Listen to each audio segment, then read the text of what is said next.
order.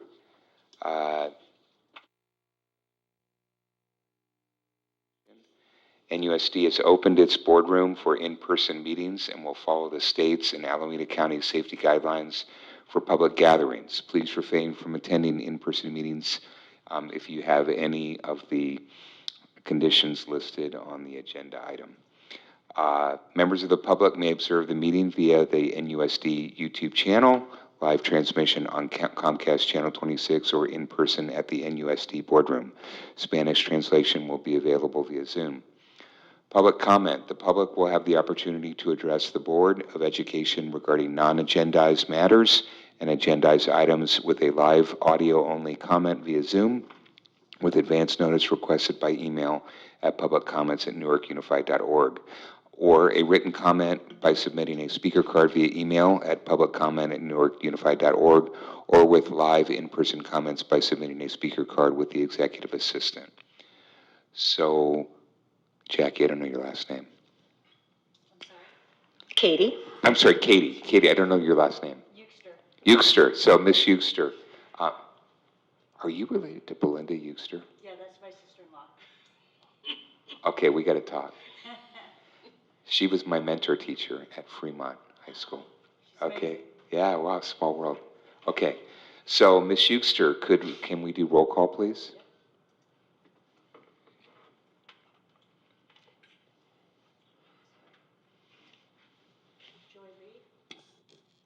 Present. Nancy Thomas. Here. Karen Nguyen. Here. Catherine. Karina. Here. Karina, I'm sorry. That's okay.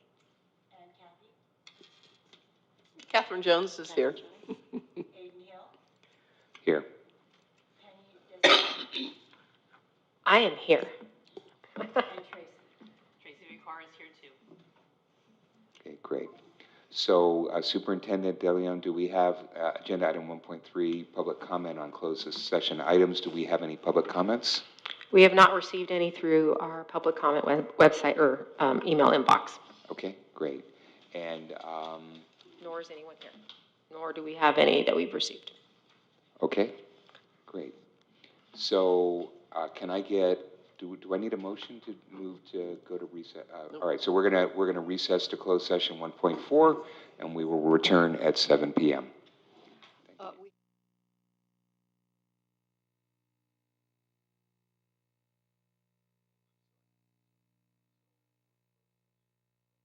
Thank you. So during closed session, we're going to be covering agenda item 2.1, conference with legal counsel, existing litigation, case number 23CV034303, Byrd versus NUSD, and agenda item 2.2, request for expulsion hearing postponement. Okay, and without further ado, we're going to recess to closed session.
So, agenda item 3, report of closed session actions. There are 2 things to report.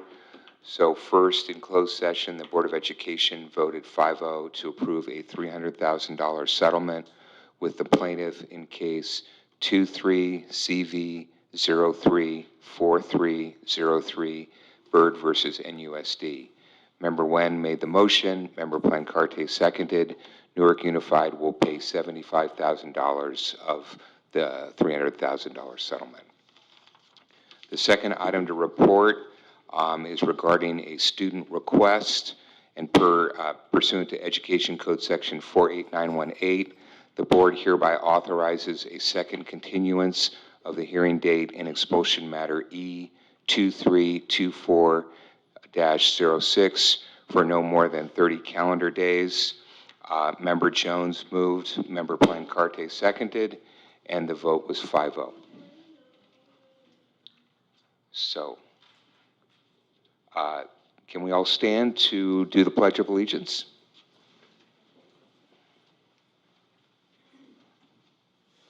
Okay, repeat after me.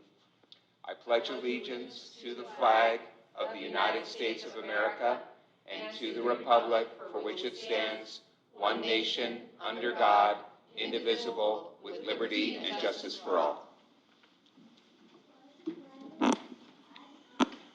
Okay. So, agenda item 5, approval of the agenda. Can I get a motion to approve the agenda? I move that we approve the agenda. I'll second. I don't see that item on the agenda. Is that item on the agenda? The student expulsion? Yeah, it's 8.1. I'm sorry, so can we retract Okay. that, and can we? Yeah, I'll restate the agenda. I move, or the motion, I move that we approve the agenda with the removal of 8.1 because it is no longer necessary. It was reported on your report out of closed session. Correct. Can we get a second? I'll second. Okay. Member Thomas moves, Member Plancarte seconds. Can we, Ms. Euster, can we get roll call vote? I'm sorry, vote. Can we start the voting process?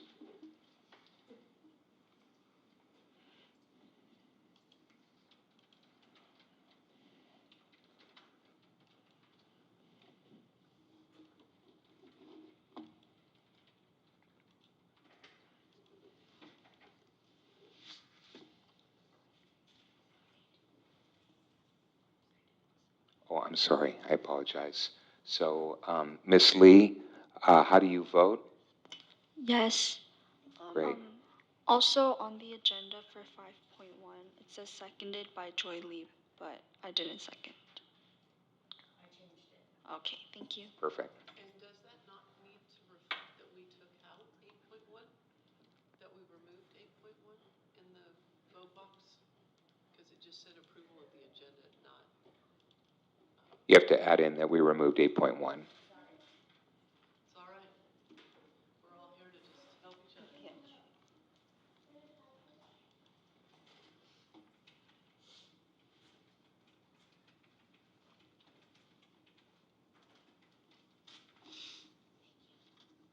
Okay, and Ms. Euster, can you get, what was the final count?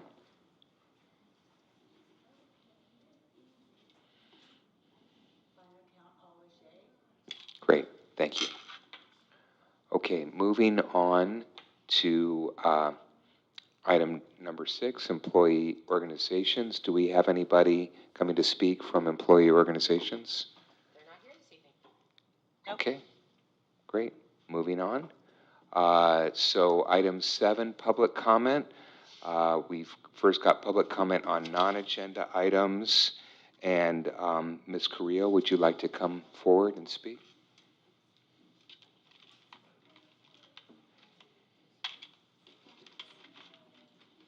You guys know where the remote? Are we all good to start here? Okay. Please. Good evening, everyone. Oh, the microphone. Oh, And I I can't find the timer. Okay. That's fine. Okay, are we good? Go ahead. I'm here to address the ongoing scheduling issues because yet again, the board meeting was moved from this Tuesday, January 9th, to this evening, Thursday, January 11th. NUSD families were not notified via Parent Square or email as previously requested.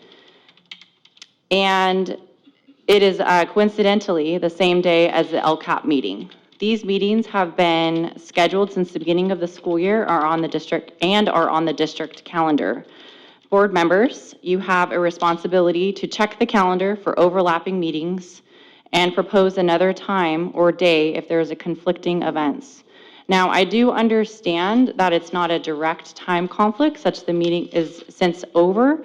However, I think it's really unfair and unrealistic to expect parents to attend multiple meetings in one evening, considering they have familial obligations. This lack of basic scheduling awareness is hindering the NUSD community from attending and participating in these board meetings. Another concern is this board meeting is not on the district calendar or listed in the website's upcoming events sections. Additionally, all Google Calendars have been removed from the website, so NUSD community members cannot access them. If you are attempting to rebuild community trust, this lack of transparency is not helping your cause. In the last few board meetings I've attended, I've heard a lot of talk, but what we need is action and transparency. The NUSD community is watching you closely and you will be held accountable. Thank you. Thank you, Ms. Correa. And Ms. Schuster, are there any additional, like, online comments or? No, there's not. Okay, great. Okay, so moving on to agenda item 7.2, public comments on agenda items. Do we have any public comments on agenda items? No, we don't. Okay, great, thank you. Okay, moving on, we have taken 8 out of the agenda. Moving on to agenda item 9, new business. 9.1, 23-24 first interim budget report. Superintendent.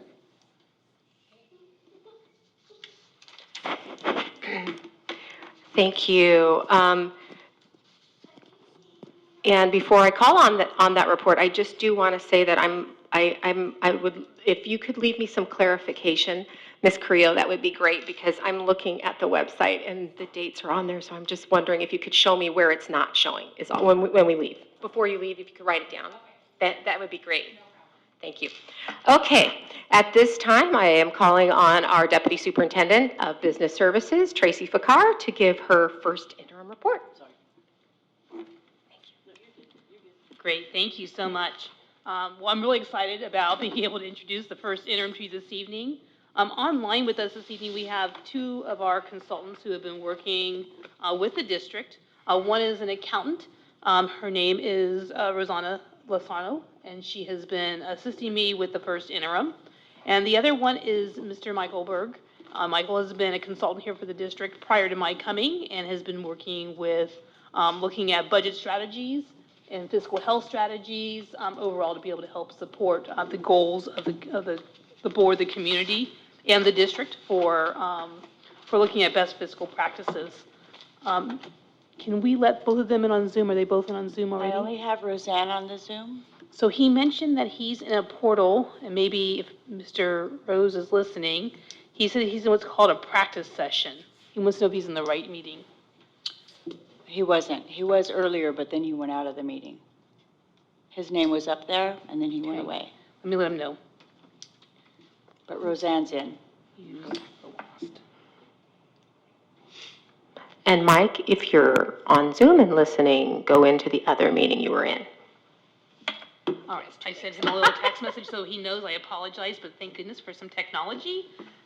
Anyways, let me start by sharing a little bit about the first interim as to the purpose of it.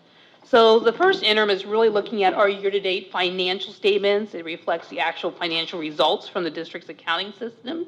This is maintained through the Alameda County Office of Education, what's called the ESCAPE accounting system. And it looks at our current year budgets and multiple year projections, which are based on information provided by ACOE. by the California Department of Education, School Services of California, CASBO, and many other professional organizations that look at schools. Board members, I know you probably have been connected with the California School Board Association and listening to what they're saying and what the partners are saying with regards to assumptions that we should be looking at, kind of what that crystal ball forecast looks like for the economic stability of not only the nation, but also here in California. In our current year budget, at first interim, the district, through our consultant, updated the original 23-24 budget, which was adopted on June 15, 2023, and it reflects the current financial projections. Routine first interim budget adjustments. The district reviews all of its accounts and has adjusted its first interim to the budget projections. And can we put up the PowerPoint? Thank you very much. And I think you can go to page 2 there. It probably needs to go to the regular view, so it's a little bit. Presentation view. Yeah. If you go to view there at the very top on the menu items up there, I think there's a presentation view there. Does not say presentation. No? All right, we'll go with that. Reading view. No, it's reading. It's on the, Down at the slide level, under notes and comments, right next to comments, there's a little icon. in the red, yeah, there you go. Wow, that's hard to see. You got good eyes. Nope, that's not the right You're one. looking for presentation. Yeah. Yeah, keep going over, so it's 2 more over, one more, yeah. There you go. Here we go. Yay. Now we can see. Oh, one more. Oh. Back. One more. Wait, is this like being sensitive? The isn't it? mouse is sensitive, yeah. All right, we're on the wrong slide. You can use your cursor too. On the Yeah, keyboard. use your arrows, maybe. There we go. So the district compared its ADA at the budget adoption to first interim and adjusted its revenue accounts that are based on the average daily attendance, which is our ADA, to a projected number of 4,691. This was based on CalPADS data that we had for October 31st. This number may not account, though, for 135 TK students that were enrolled. It was noted that when we looked at the CalPADS data, that there was nothing in there for kindergarten. In past years, it was combined with kindergarten, so we are going to be doing some more background searching to make sure that we have captured all of our students, because we believe the enrollment number is actually higher at 135. That will actually have a bigger impact on our budget at second interim. It would actually bring in a little over $1 million to our district. So that's a good thing at second interim that we want to be able to see, because we're going to have to make some other adjustments. When you look at the categorical revenue accounts, these are updated to the most recent grant entitlement letters that the district has received, and other information that comes from the state and federal government. Corresponding expenditure accounts are also adjusted accordingly. Other income accounts that are analyzed and adjusted to reflect year-to-date receipts and estimated year-end amounts. So that's an important element as we sit and look at those accounts. Next slide, please.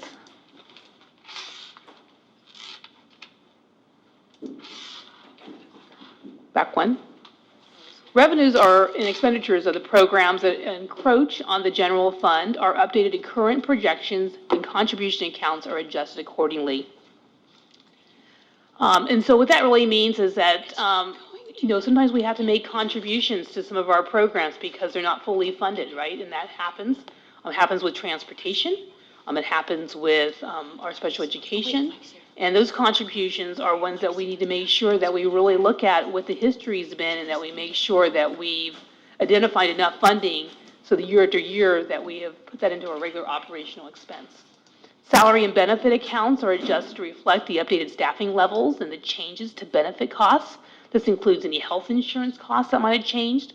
All budgets reflect the most current negotiated agreements with the employee bargaining groups. We also update at this time the CalPERS and STIRS accounts. This is based on the percentages that we can anticipate, and you'll see that in a further slide later on. All expenditure accounts are analyzed and adjusted to reflect year-to-date expenditures and estimated expenditures to finish out the year. And then carryovers from prior year budgets are adjusted accordingly. So when you did your unaudited actuals back in September, late August or early September, you actually had some adjustments there, but we still go back and we verify to make sure that all that is done correctly and that we actually have the correct dollar amount moving forward. Let's see.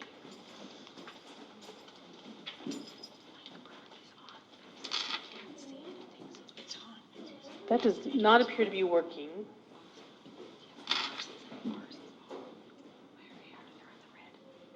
Katie, could I get you to just hit the arrow one more time over for the presentation? Sorry. We're trying to let Mike in. Oh, I'm sorry. I'm sorry, what was that? I Hit need, the down arrow. The arrow. There we go, for the slide. there we go. Whoop. One more up. There we go. Our first interim, the district projected a decrease in its unrestricted general fund revenues of $449,737. The adjustment is due to the audit adjustments that have come in since the budget was adopted. We also looked at some of our unrestricted expenditures, and we have decreased these by $814,000, $154,000. The reduction is due to budgets being moved into restricted programs. Let me just.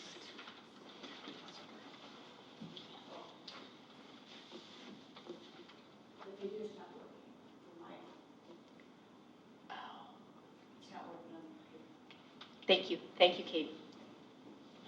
Just click.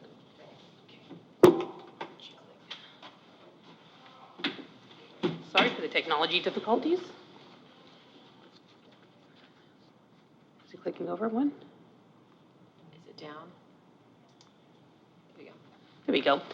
In looking at our multi-year projections, which is our MYP, and by the way, you'll find the MYP, there is a table of contents inside your book, if you have a chance to take a look at that, or else online.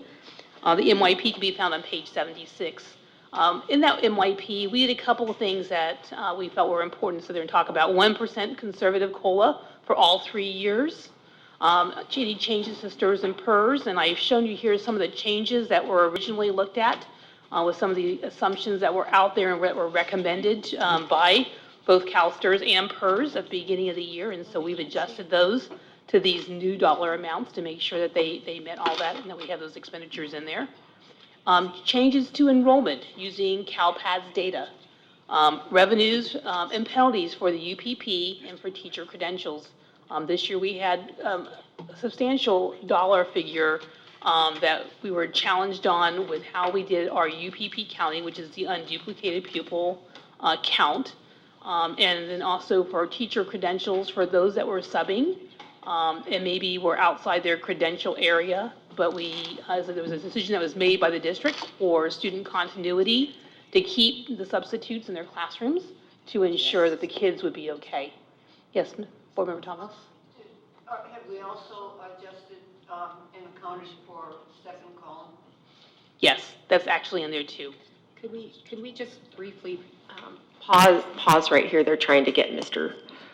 Technology difficulty up. So the only way they could see it is if I move this camera to the screen. The only way that they can See your presentation. The systems aren't integrated. The systems don't. Okay, what's the problem? It's not a Google slide deck, I think. Instead it's. No, this is a PowerPoint. It's a No, I'm PowerPoint. saying, is that why? Is No. that why?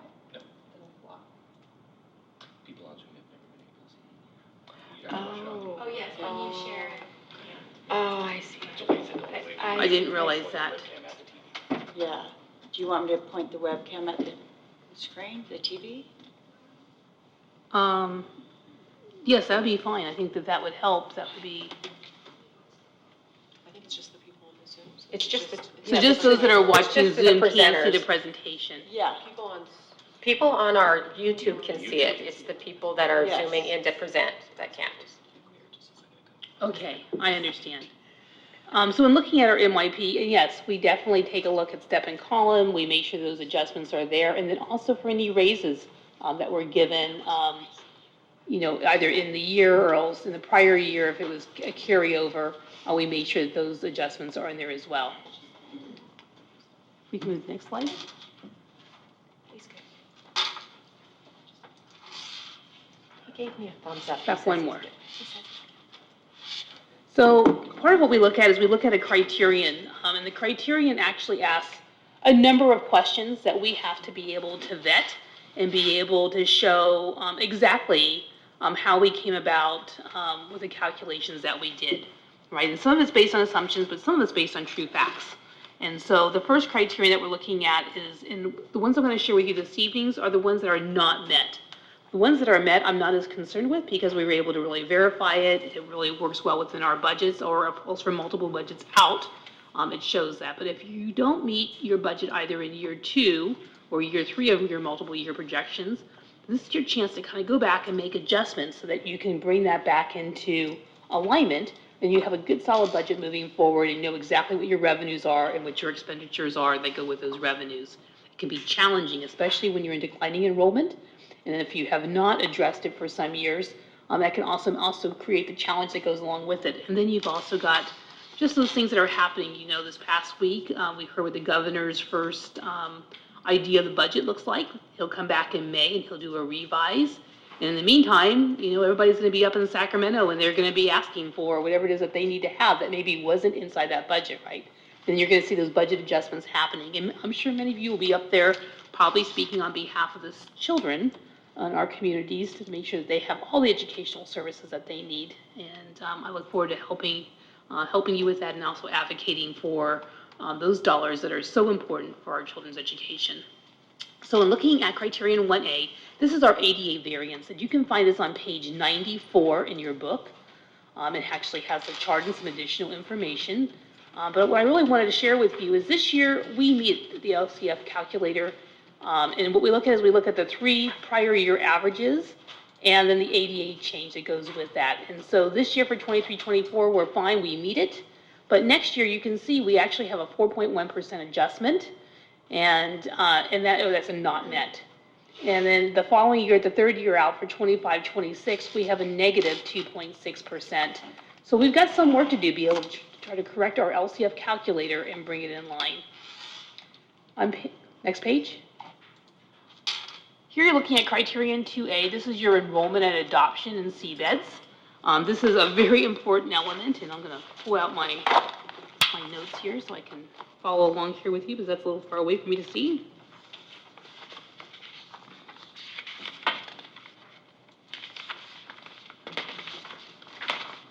So here at budget, the most important thing here is this is really where we're looking at our enrollment here. And so our enrollment and adoption was 4,946 students. And I share with you that we're able to account inside CBEDS underneath our fiscal report that we pulled that goes along with the CBEDS. We were able to verify 4,691. However, internally, we know there's another 135 TK kids that we want to make sure that we count in our second interim. And we'll be working to make sure that the communications between the various reports that are within CalPADS all match up. So, excuse me, does that mean the 469-1 might be short how many students? Might be short 135 students. For TK. We believe that that part's not showing. And so it just clarification. Sure. So so what you're saying is that the original forecast was 4946. What we're counting right now is 4691. That may not include 135 TK. We have to evaluate that. If that full number comes in, it would be at 4826. And then since Member Jones is much faster at math than I am, that's roughly 100, still 100 head count differential. Correct. 250, approximately less than what we budgeted. If you don't have the TK coming in. If you add the TK back in, it's a little bit over 100. Anyways, the team will be working very closely here, both between Ed Services, our data folks that put things into CalPADS. We're just going back to go verify. We'll have to check on some reports. They were made aware of it yesterday that these were some concerns that we had, and together we're going to collectively work on that. They've been working really hard to try to clean up and make sure that the data is really accurate, especially when we have the problem with the unduplicated count that came in that resulted in a fine. So making sure that we have the right number is really important as we move forward, right? Because if you report the wrong one, you ask for the revenues and then you don't have it, and then later on they come back a few years later and say, hey, you owe us this money, it really hurts the budget. It is, just to clarify, it is much better If the number is not coming in correct or has not been, if you're not certain and it's not certified, it's much better to underreport and then correct it in second than to overreport. You never want to overreport, which is how you get audit findings and have to pay money back. So we just want to be sure and clarify that number before we report it. And in fact, there are districts still waiting for TK besides us. It just happens. All right, if we can move to the next slide, please. On page 97, you'll note criterion 4A. This is the LCF revenue. Underneath this category, we are not met. We meet it in this year for what we're doing.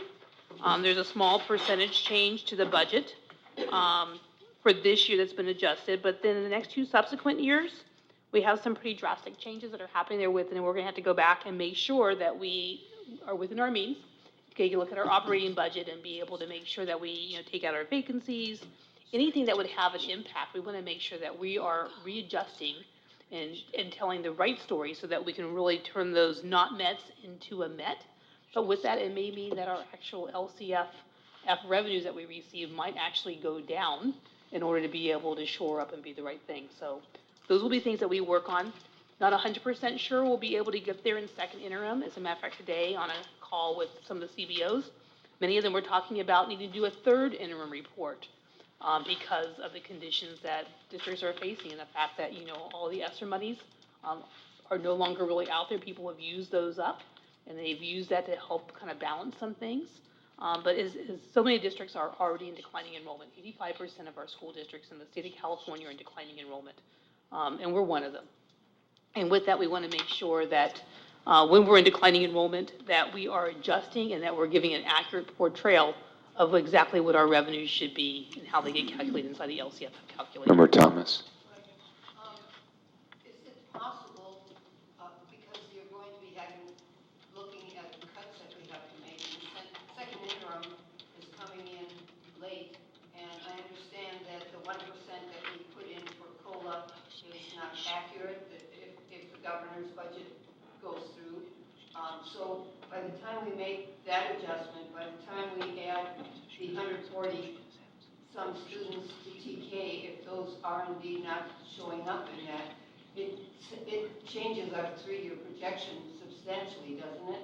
It could. There'll be two things that happen. If we are able to demonstrate that we've got the additional 135 kids, that's more revenues that we can actually book and note. And we've already done that. It's actually, we've already told the state that's what we have, but this is literally the verification. We want to make sure that we are on target with that and we adjust and that we provide the true facts.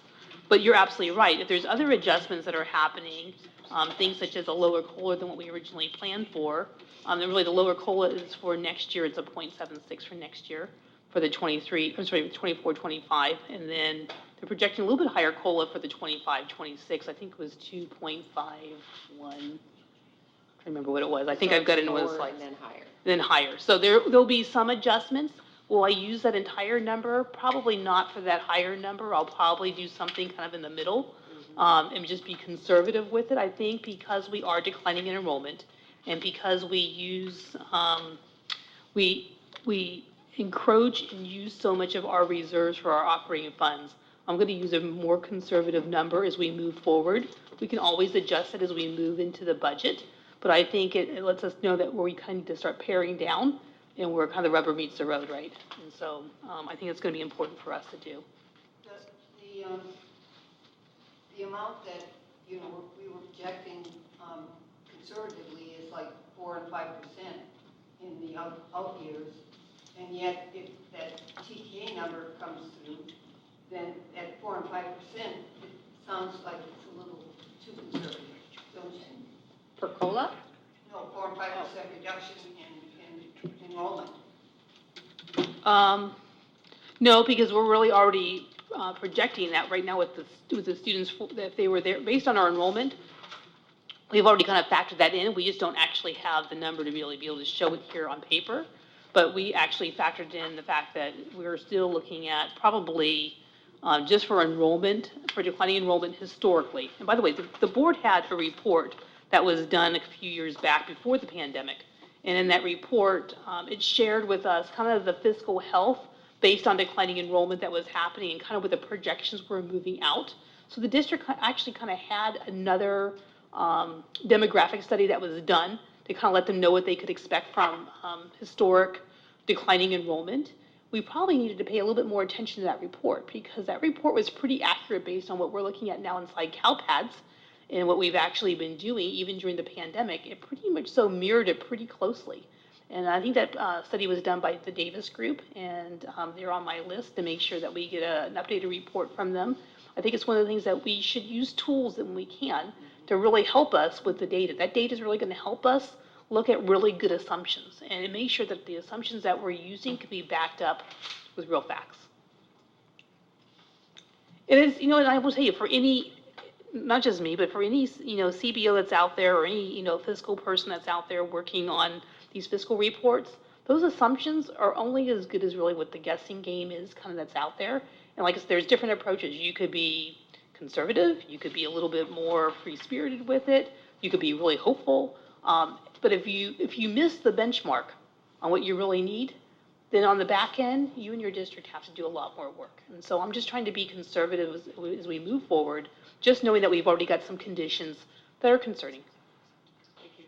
And along those lines, so Warren Buffett has a famous saying. He says that the Forecasters Hall of Fame is an empty room, meaning that everybody's bad at forecasting. There's no great forecaster.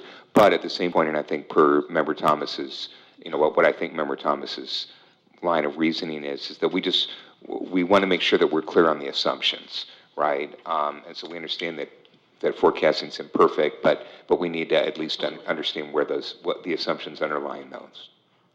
Especially since we will be making cuts, reductions based on those assumptions. And so when I say cuts, I think you start with the things that don't impact people. You look at, your vacant positions that are sitting out there that maybe haven't been filled. You look at reorganizationally what you can do, why you've got attrition going on. Those are important elements that you can go off and adjust pretty easily without really impacting people. But it may get into the point where, depending on how difficult it gets, we may have to work with our partners on looking at other ways that we can go off and reduce our budget and live within our means.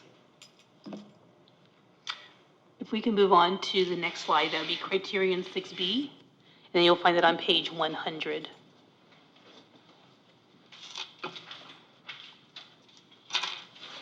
Oh, here we go, perfect. So this is your operating revenues, and there's a few things I want to chat with you about operating revenues from page 100. This was another not met category. There were significant changes that were made to this section, including reduced federal funding, state revenues from carryover, and increased allocations. You might hear Roseanne talk to you a little bit about this later on. She's online, and I think she's going to weigh in on some things that she saw as she was working on the accounting of this. And I think what she has to say is really important. She's an expert in her field. We were really lucky to have somebody with the qualifications that she has and the experiences and helping us look at this with just a really clean, fresh lens. And actually, we had 3 people that were looking at this with a very clean, fresh lens as we were moving forward. And sometimes you need that, right? And that's one of the reasons sometimes why you bring in other outside consultants to help you look at that. And then we're also looking at increases in expenditures from carryover funds for books, supplies, and other services. The other piece within the operating revenues that had a real big impact on us also had to do with, and by the way, we did not meet this in all 3 years. So our current year and the outstanding 2 years, this is an area that's of real concern that our operating revenues aren't really matching up with what we need to have based on, what we said we were going to spend for our operating revenues, right? So we need to do some work there. That's a real concern with not met. Are we going to have a third interim based on this being qualified?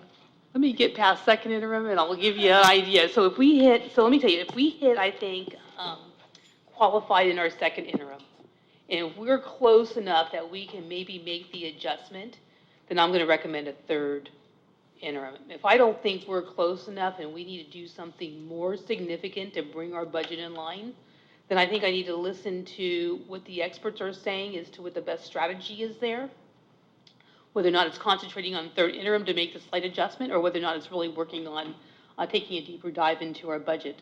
But that will be a conversation that we'll share together, and I will definitely let you know my opinion and the opinion of those that are out there. We're not the only ones in the county. It surprised me today to hear so many people talk about maybe the need for a third interim. I haven't heard that in a while.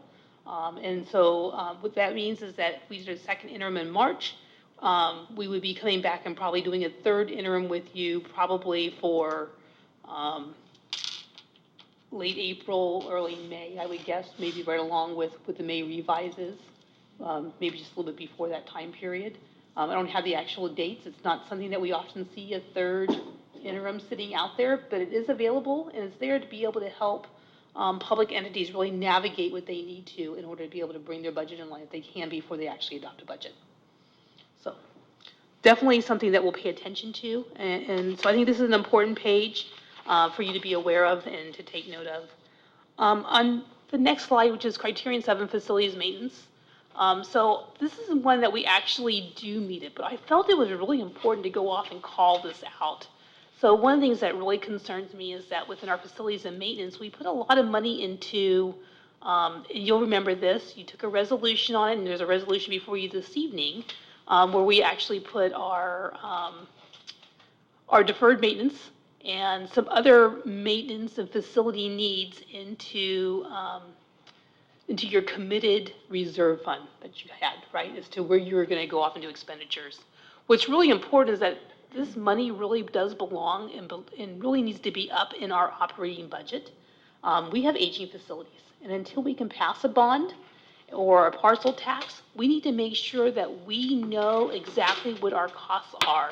And so one of the strategies that I've actually put in here, and this is for my department, and there'll be various departments that'll be looking at budgetary strategies to be able to bring the budget in line. But for this one in particular, I think it's important for us to have a plan based on the highest need and also based on our last couple of years of practice as to what we're spending, either working with outside experts, whether it be someone working on plumbing or other types of, maintenance, electrical. The fact that we're aging so much, we really need to pay attention as to what we need to do to continue to maintain our buildings. Because now when something breaks, it's already lived its life. It's no longer just a Band-Aid that you're putting on there. You're having to do a replacement, which is even more expensive. So we really need to pay very close attention to that particular budget. So I really wanted to call out criterion 7 for facilities and maintenance because it does kind of come in with some other decisions that the board may need to make one day with the community about whether or not we need to go back out for a bond. When you do a bond, you typically do it on an even year. It might be something we might consider for November of 24, or maybe something that we look at for 26. But that's a decision that we probably need to make sooner than later. And so I'll be bringing back some more information with you on that because I know that the condition of our buildings, when something goes wrong, it's no longer just the Band-Aid. Although they try to still continue doing the patch, many times it's a full replacement, and that's so much more expensive. Yeah. And I see board member Joy Lee over there shaking her head. I think she knows exactly what I'm talking about with these facilities. On criterion 8B, deficit spending on page 107. So this is it. This is the time to right-size the budget, right? And so deficit spending is probably the piece that hurts us the most. That means that we are living outside of our actual operating expenditures, that we're using up our reserves. And although we're okay for this year, you can see that in the subsequent year for 24-25, if we continue doing our spending patterns, we are going to be deficit spending by 11.7%. And in the second year for 25-26, almost 18%. Those are some significant increases to deficit spending. That means that we will be using up all of our reserves. So this is a place where we really do need to work together. The entire district needs to be able to look at strategies to ensure that we tighten down, that we're not deficit spending.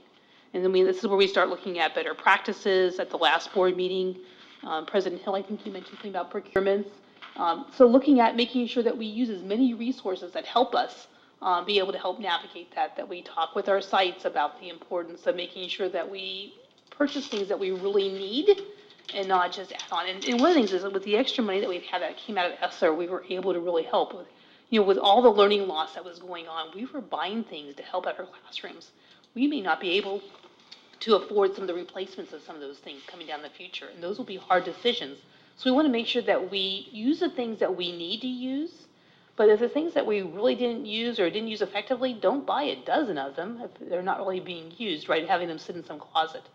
We want to make sure that we're really being wise with our money and that we're really trying to right-size that budget so that we are living within our operating budget cost. I don't see that on page 107. It's on page 102. Member Thomas, could you turn your mic on? People are having a hard time hearing you. I'm sorry. Yeah, I didn't see that on page 102.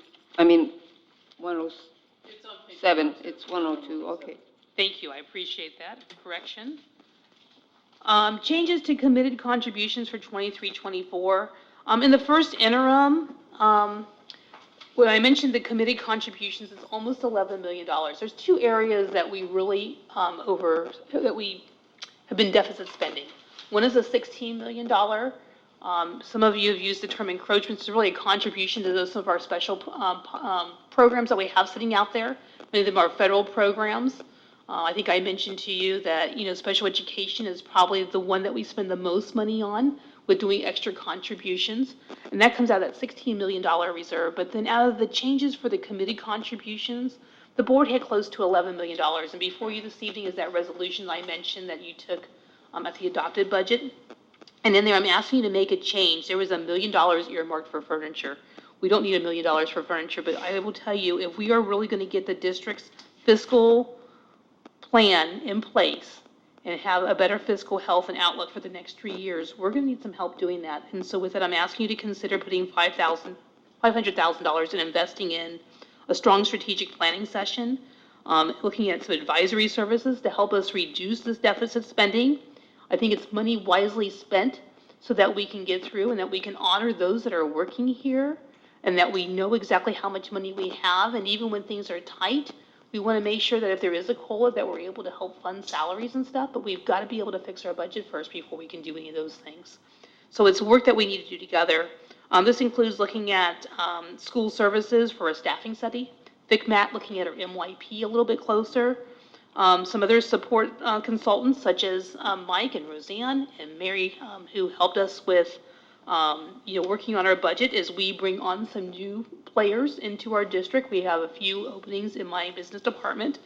We're going to want to make sure that we've got people that are helping them transition in and make sure that we're looking at the district fiscal health and that we're taking a really long, hard look at what we can do with strategies and coming back and then implementing those strategies. That's going to be really important. And then we need to invest $450,000 now into a new roof for child nutrition. It can't wait. You can't feed our kids without a roof.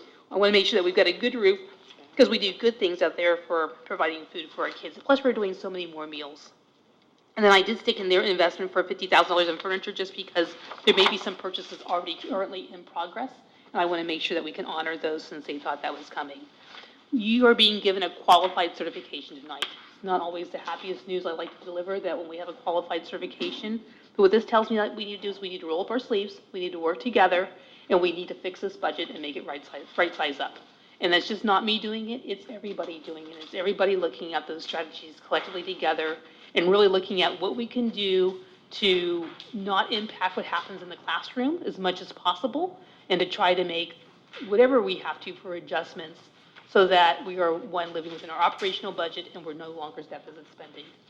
One of the hardest things for us that we'll have to do is that $11 million where you have those committed funds. Many of those are major operating costs that need to be in our regular budget. That means if I put them back in the budget, our regular operational budget is going to be so far off. That means we have to do more work inside our operational budget to be able to fix that. And you have my commitment to be able to help do that. And I know Superintendent De Leon and I, we've talked about it, Cabinet's talked about it. This is a really hard thing to do, and it's not the easiest thing, but I think if we start working on it now, we can get there, we can make it happen. Online with you this evening are two of our consultants. We've got Rosanna Lascano, who's on with us, and Mike Berg. Roseanne, would you like to weigh in for just a moment? Can you mic up?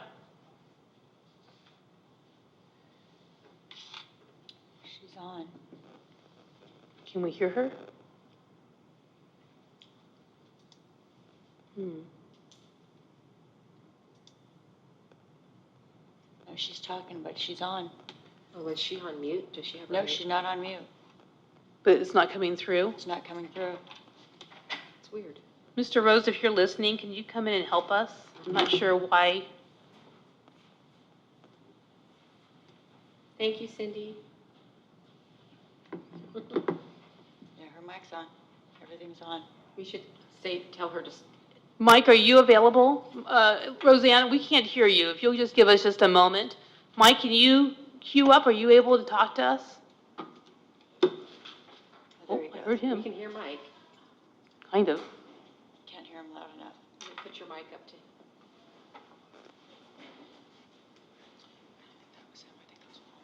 Oh, it was Paul. She said she could hear. And they're not loud enough.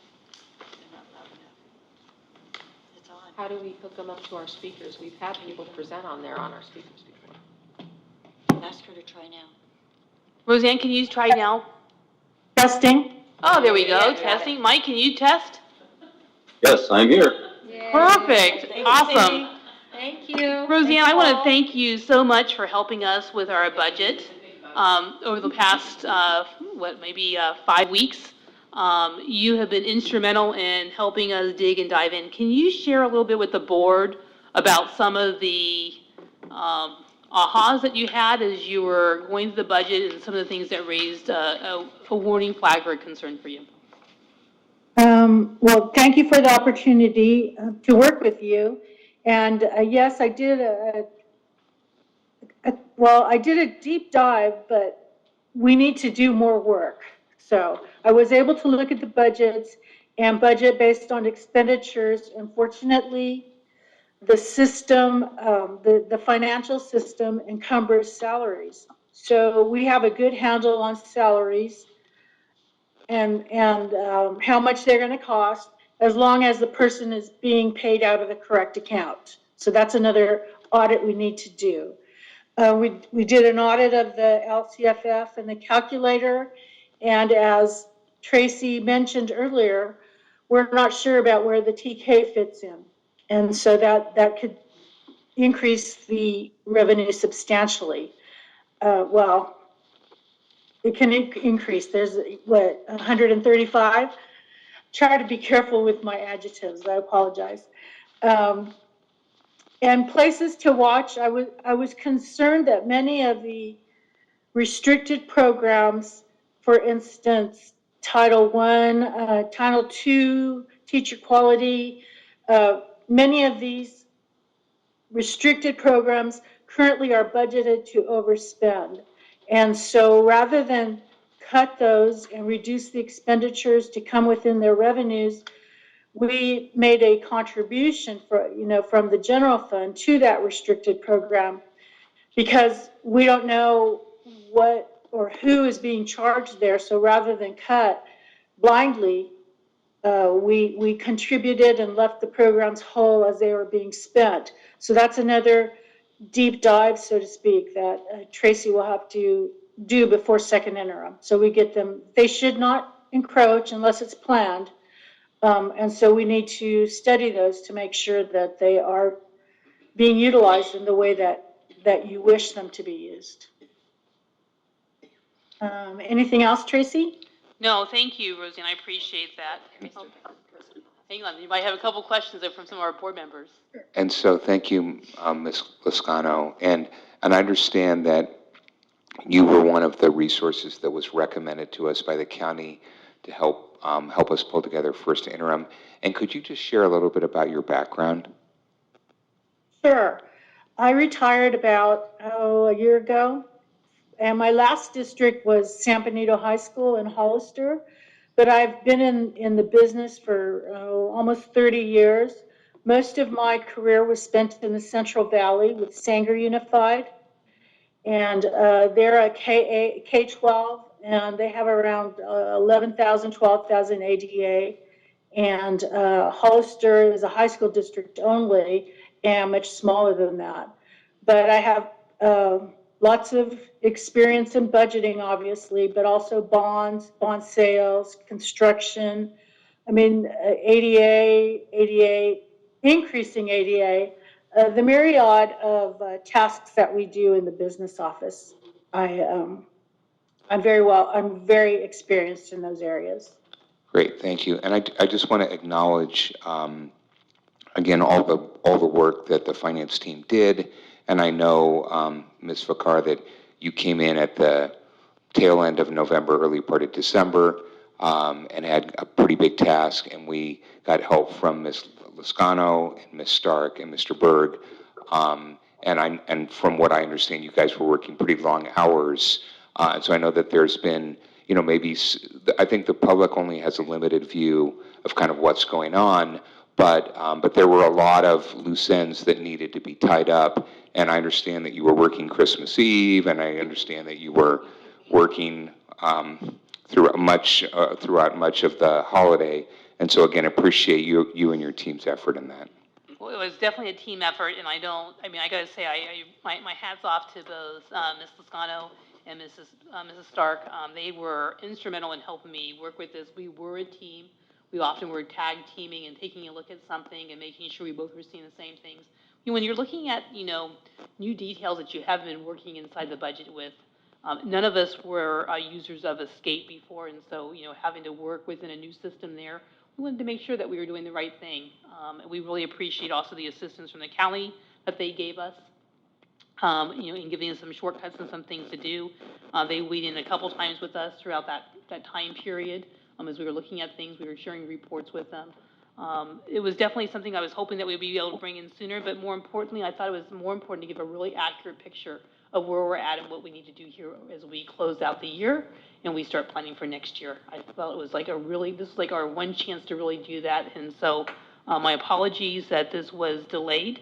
You won't have a second interim delay. I will do everything possible to bring that baby home.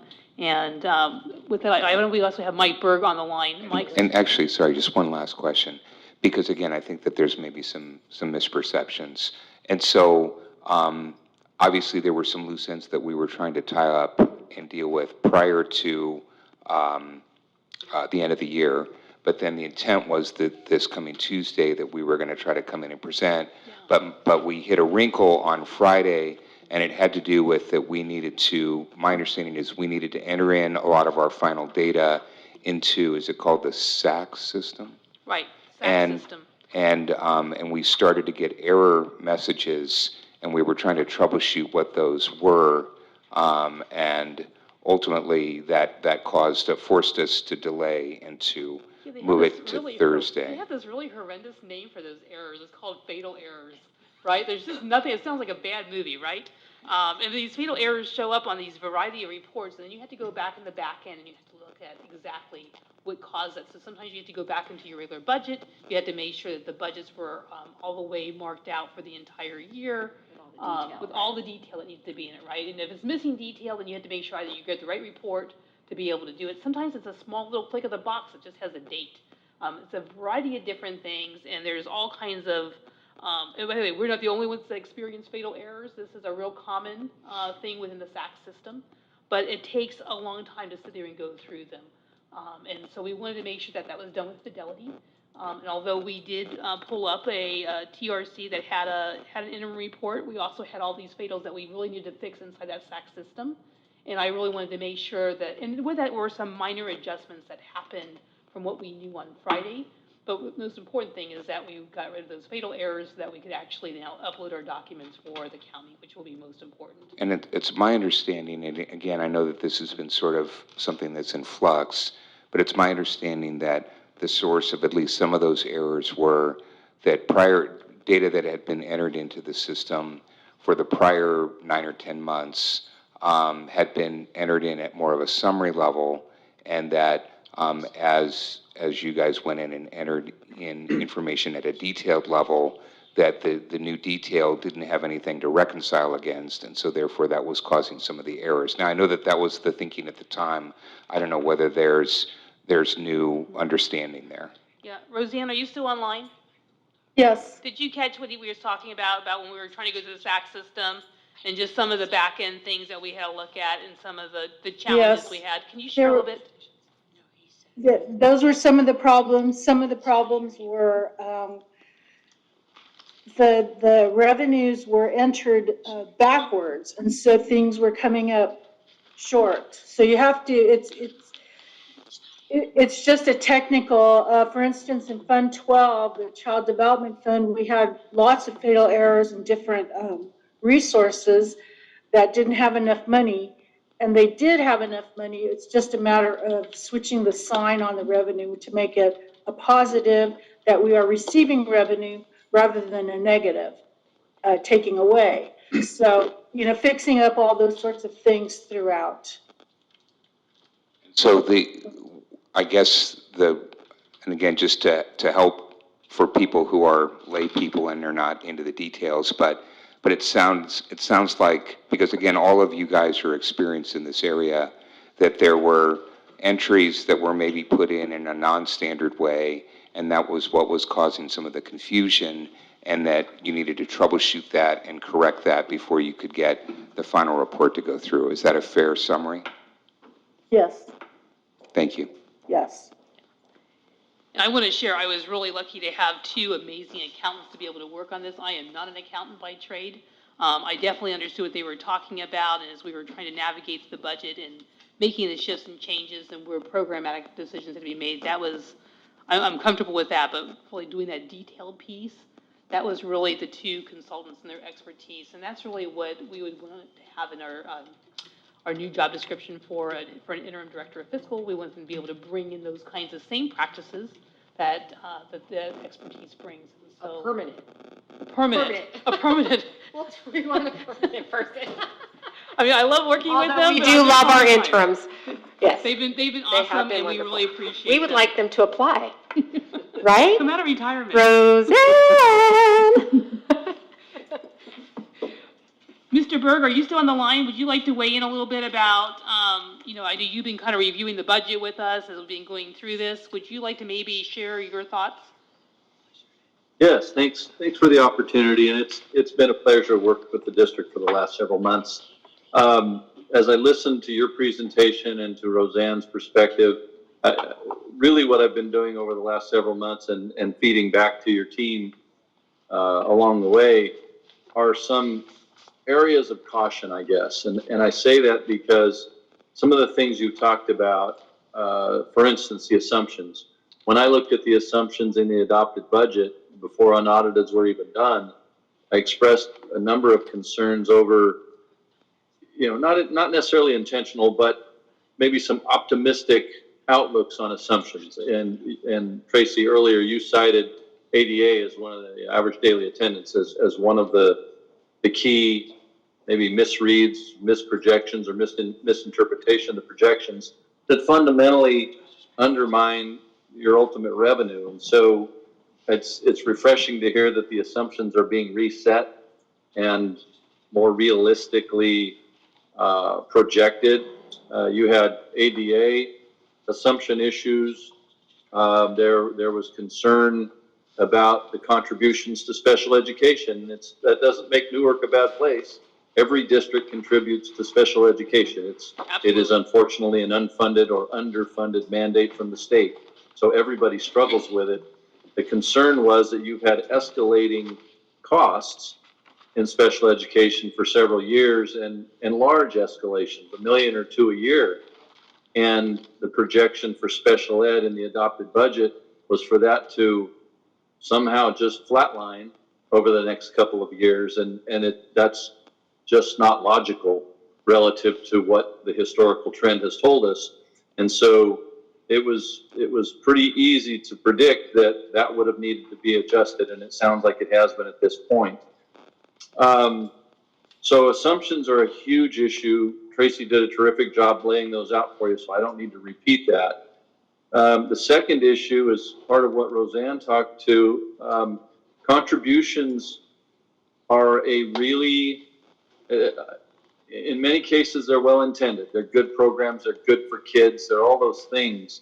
But they are also an unintentional way to mask deficit spending and runaway spending and what I call leaks in the boat, where you're losing money or unfortunately undermining your general fund, your unrestricted general fund, by transferring from unrestricted to restricted, and it's trackable. You can see it in the budget.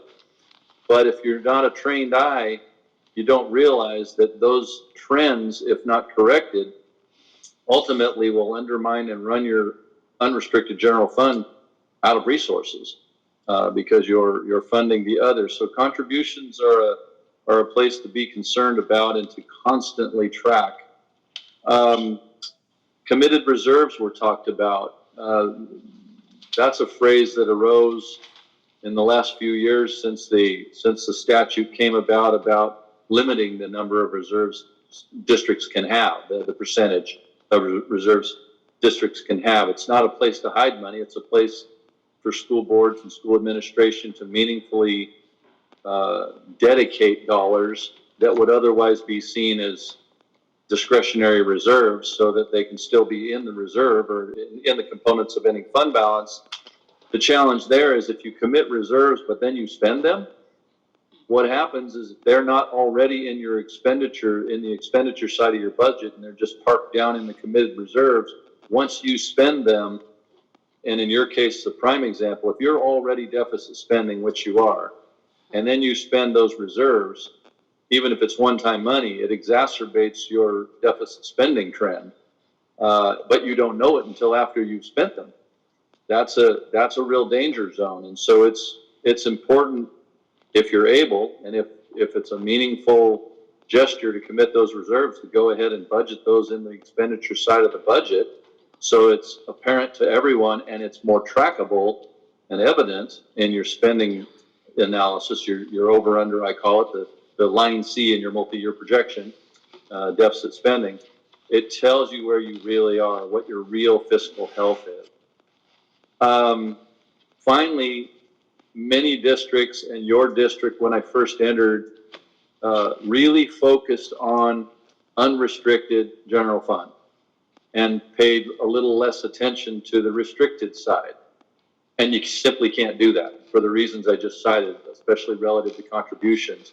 If you really want to know the fiscal health of your district, you look at that multi-year projection and you make sure you're looking at the one that is the summary of the combined restricted and unrestricted, which you are looking at this point.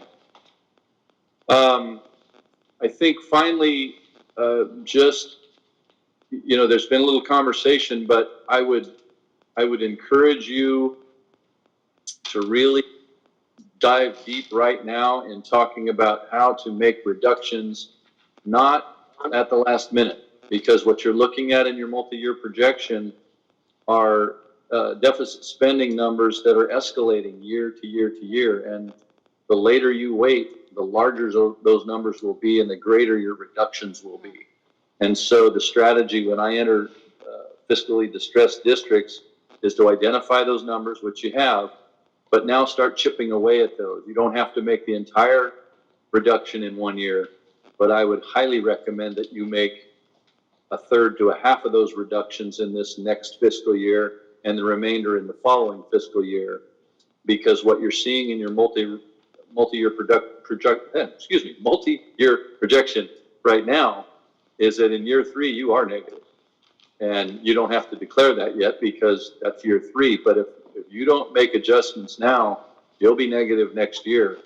Well, let me rephrase it. If you don't make plans to make reductions in your adopted budget for next year, which means that magical March 15 date, if it affects personnel, needs to be adhered to so that you're in a position to make the necessary adjustments to prevent falling into that negative category in year 3, which will be year 2 very soon.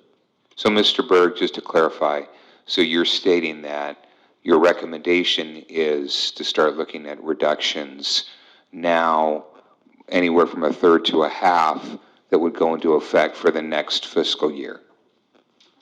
That's correct. That would be one of my recommendations. And I know that noticing people is disheartening and maybe even demoralizing to some degree, but if well communicated, the reason for noticing it March 15, besides the fact that it's a statutory deadline, is just to allow yourself some time and maximum flexibility to study this a little further, because the notices, while uncomfortable, are meaningless until May 15 when you activate them.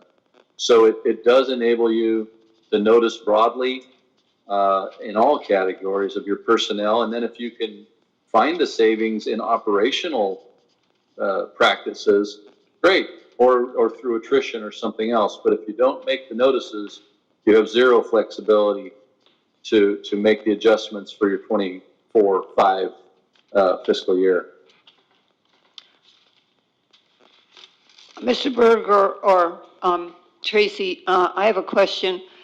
We have $11 million in this committed fund balance. And I'm assuming that in our multi-year projections that show we would be negative, next year we'd be negative, that we are digging into that $11 million to show that we are, our deficit spending. So if we're digging into that $11 million and yet we're talking about moving some of that $11 million into the budget as necessary spending, I guess I'm confused about how that $11 million is being handled in the multi-year projection. It's a great question. Let me see if I can try to answer it for you. So $11 million was already earmarked for all 3 years out. It had the same funds for everything for all 3 years. Part of the problem is the $11 million wasn't for just one-time things. They were for ongoing costs. And to me, when it's an ongoing cost, such as this deferred maintenance, it should be up in your operational budget. That meant we didn't plan for it inside of our operational budget. Instead, we used reserve monies, one-time monies, to pay for ongoing expenses that we constantly have. So if I shift it all up into operating expenses, the amount of revenues that I receive aren't going to match how much I say I want to spend. So just like your own home budget, right? Yeah. One of you, from your savings. Yeah, you just have to go, you're dipping into your savings accounts, what you're doing now to be able to cover that. Instead, what we really want to do is we want to live within our revenue base for not only the people that we employ here that take care of our kids, but also for the supplies and things that they need, but also for the overall operation of the district. You've got to plan for all those things. And then you're going to have to scale down your operation budget to be able to match to your revenue. That means that to me, and I think what I'm going to try to do here as we move into next year's budget and the third year outlier, is I'm going to shift those funds that we know that we have to have in operation, and then we're going to have to take a look at our operation and figure out how we slim it down. Because we can't not take care of the basic maintenance needs that need to happen. We have a major plumbing need that happens and a plumbing thing breaks. We've got to be there. We have to replace an HVAC unit so that children can learn in their classrooms. We need to do that. And we kind of have some historic data as to what that's costing us. And it's, like I said, it's getting more and more expensive because really it's time for us to probably really consider going out for a bond because the last time you did it, those things now have aged out. And it's just time to start doing the replacements, just like you would in your home. After, an 18-year period, you're probably replacing your HVAC system, right? That's what you're doing. If your home is in the 30-year range, you're probably working on changing out your plumbing pipes. No different than what happens here inside the school district. Having more efficient windows, having more efficient, and then we got technology, right? We also have technology that's going on, something that wasn't even in our budget 20 years ago. Even 10 years ago, we really weren't sticking budget things in there. One of the things that you'll see on the resolution that is a concern of mine is I've actually stuck in there some funds for cybersecurity and student information systems for next year. Not for this year, but we need to start looking at what we need to be able to get A, good data, and two, to make sure that our technology is being protected, and that we need to start looking at making investments and increasing that. And now's the time to start doing that. There was no money in there for that particular piece. And that's a really important element when you're talking about a big entity. We're talking about student and personnel data. We want to make sure that our systems are solid and protected. So are you saying, for example, out of the $11 million, the deferred maintenance should really be in our operating budget, and some of the technology? If, let's say that of that $11 million, $5 million really should be up. Doesn't that mean that if you already had that up in our budget, if our multi-year projections would probably be we would not be qualified, we'd be negative. So to me, it's worse than it looks, much worse than it looks, because this is just general fund money that we should have been spending and should be spending, and we're not. And we're using it to tell the public that we're going to be okay for the next couple of years because we're going to use that money. But you're saying, no, we have to use that money because it's needed for the things that are there.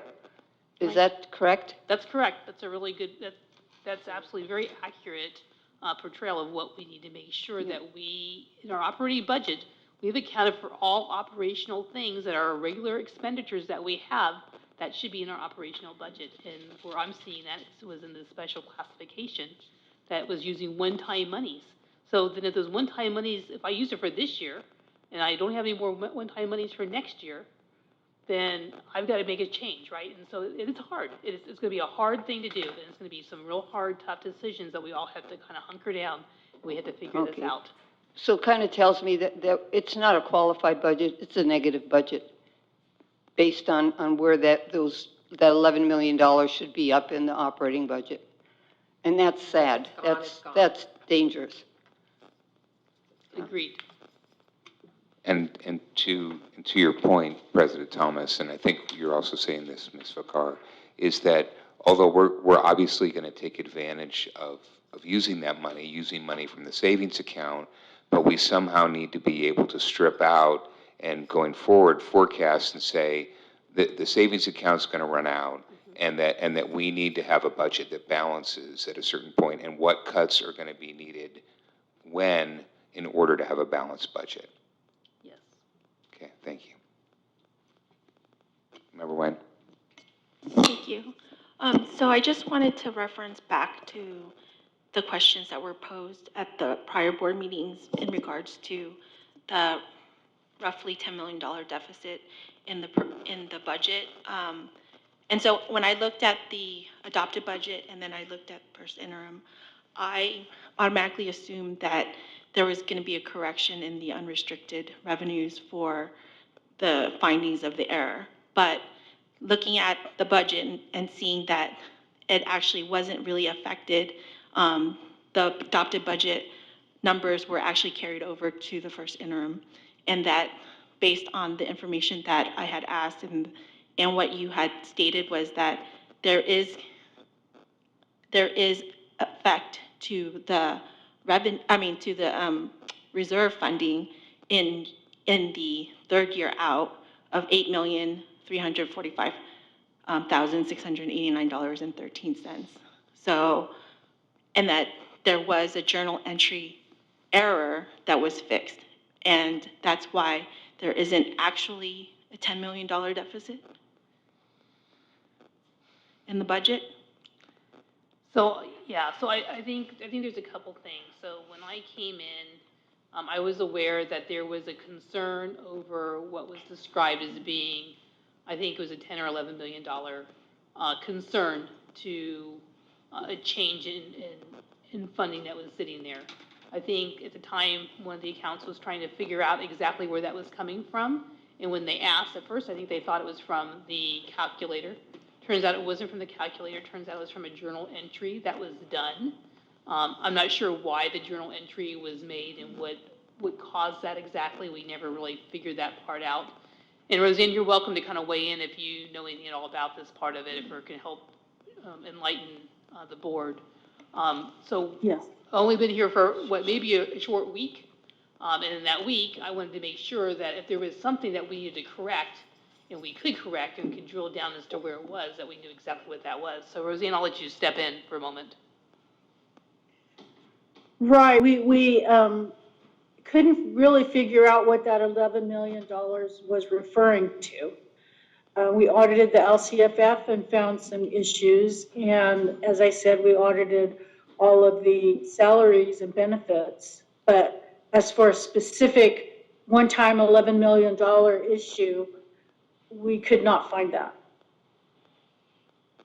And so we decided to kind of start from scratch using the information we had, and make sure that the pieces in place were correct as much as possible, which is what we did. Rather than trying to find that 11 million, we worked to make sure, to ensure that everything we were reporting to you was correct. So LCFF is correct. The only issue is, are the TK in there or not? The categorical revenues are correct. They're encroaching. Do we want them to? So each item is as correct as could be with the given information at the time that we were working on it. And as Tracy has more time to delve into each program, they will be tightened up even more. I mean, does that help at all? Yeah, I think my main concern is that we can't just make statements like that to the general public about, possibly, or there is a potential, affecting our budget, because that really makes the community nervous, and also myself, because, in accounting, everything is reconcilable. So, the error will show itself in the numbers. So, and that was my main concern. But to see that, yes, I understand all of the rest of them. My big concern is that the revenues are correct, that what is coming into the district and what we're spending, or the expenditures, they're all accounted for. So those are the things that I'm really concerned about. And so that we don't, create a narrative out in the community saying that we're mishandling funds, and regardless of if it was a prior administration or whatever, I just don't, I just want to make sure that when we have these kinds of issues, that we talk them through, and that we, make sure that we have full account of what is going on, and how we can fix it, or what needs to be fixed, before we make generalized statements with not really understanding the repercussions of it. I think one of my biggest concerns in the document is on page 100, where book supplies, services, and other operating expenditures was about 17 million in the adopted budget, and it jumped up to almost 24 million. That's almost $7 million variance in that one area. And I'd like to know more about what is that $7 million more that's now in the budget that wasn't in the original budget? What did we miss? Yeah, I'm looking at it. So I think, Roseanne, maybe you might. Yes. Part of a lot of the budget entries were covering expenditures that have already been made, and POs that were encumbered that are already in the system. So without, another deep dive going into this program or that program, I can't tell you exactly what those items are. The 5,000s we know are consultants. We know it's utilities, rentals, the services and other, that heading, and that had the biggest increase. I know that we were wondering about some NPS students in special ed. And so without going, through each program individually, I can't tell you what it was exactly, but I do know that we were covering expenditures in several budgets that had already been made and left the budgets in the red. So we had to cover them. I mean, they could be that they're in the wrong line item or in the wrong resource, but they already have been spent. So we would have to go in and look at them and But I think the board needs to know, when there's that big of a variance from the budget to the first interim, we need to know some of the detail. We just can't be saying it might be some of this, and it's some of the NPS, and it's some of that. I mean, I don't know, is it that difficult to, maybe it is, but, don't we need to know the details of comprises that $7 million that we thought we didn't have to spend, that we now have to spend?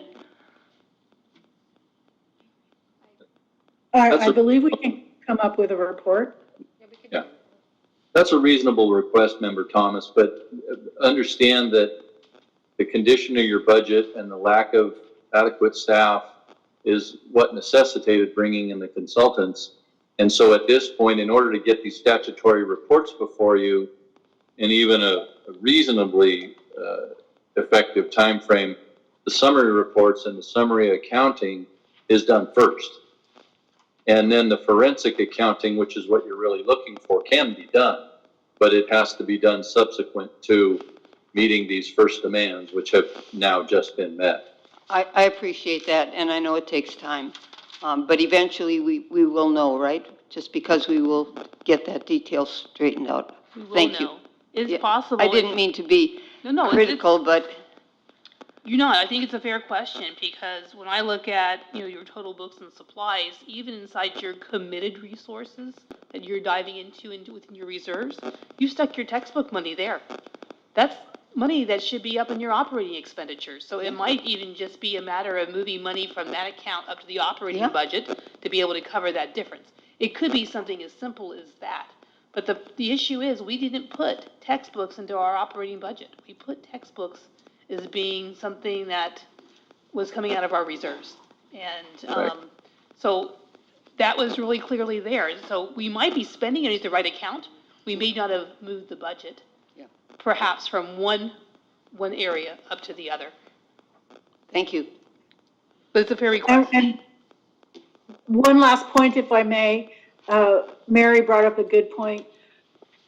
We had a huge restricted ending balance of over $14 million.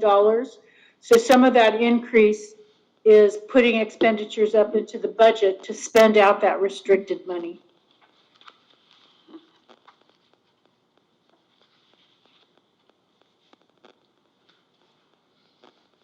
All right. That really concludes the interim budget. Happy to be able to present this to you this evening. And sorry, can I just ask a question that might help the public, or at least me? So when we talk about this particular issue of books and supplies, and we talk about the $7 million delta, it sounds like what we're saying, and I just want to make sure I understand this, is that you and your team were doing a bottoms-up, and basically trying to make sure, at least at a summary account level, that basically spending was being put in the right bucket at a high level. But the challenge is that we don't really know the underlying details yet. We were simply trying to get it in the right bucket first. Now we need to take a second pass and really get down to understanding why, or what are the details of that, and why. Is that a fair statement? Yeah, I think it's a very fair statement to sit there and say that. I mean, did we fix everything within this piece with first interim? No, we didn't fix everything. There's still more to dive into. There's still more to look at, and there's going to be two things that happen between now and the next report. We're going to start looking at what we can do to help improve the budget system for next year as we start to develop our budget. And by the way, we start developing that, here very soon, because we now know what the governor's, ideas are. But then we go to close out, we want to make sure that as we close out that we've shifted monies like where they need to be, but then we need to make that other adjustment. I appreciate what Mr. Berg said with regards to it's a hard decision to go off and give out any kind of layoff notices. But what it does allow you to do is allows you to keep working to be able to make the fiscal health stronger and better by trying to implement those strategies, right? Versus having to do any kind of draconian cuts. Again, we'd want to do the lowest impact things first, always. But we want to make sure that we have the flexibility. And as we move forward, we've got two things to do. We got to really try to be able to live within our means for what we really receive. And we need to think about what that looks like for the next couple of years out so that we can stay strong and we can continue to provide the great services that our teachers and educators provide every single day. That's really what's most important. Great.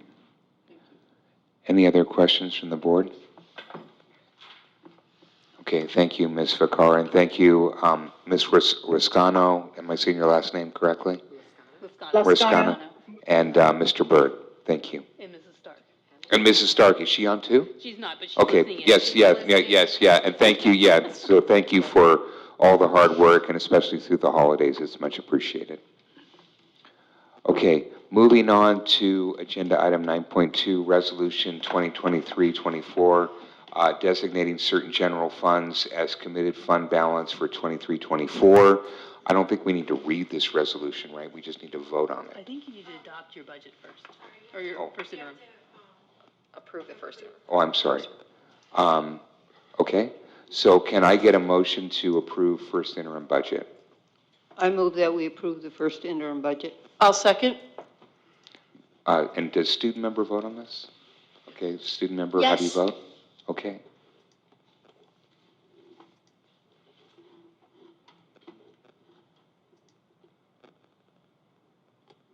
It's not going.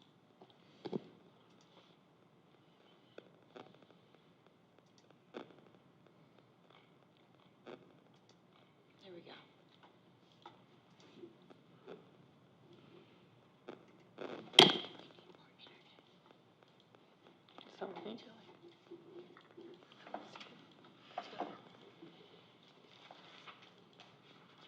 Ms. Schuster?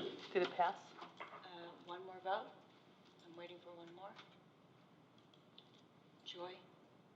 No, she's a student yes. member, yes, so she voted yes. Okay, great. 6 ayes, is that right? Yes. Okay, great, thank you. So moving on to agenda item 9.2, resolution. So we don't need to, well, number one, are there questions from the board on this agenda item? I think we covered it during the other discussion. Okay, and we don't need to read it out, right? No. Okay, so can I get a motion to approve the resolution? Presented. I'll make a motion to approve resolution 2023.24.20 designating certain general funds as committed fund balance for 23-24. Do I have a second? I'll second. Okay. Member Jones motions, Member Plancarte seconds. Student member, how do you vote? Yes.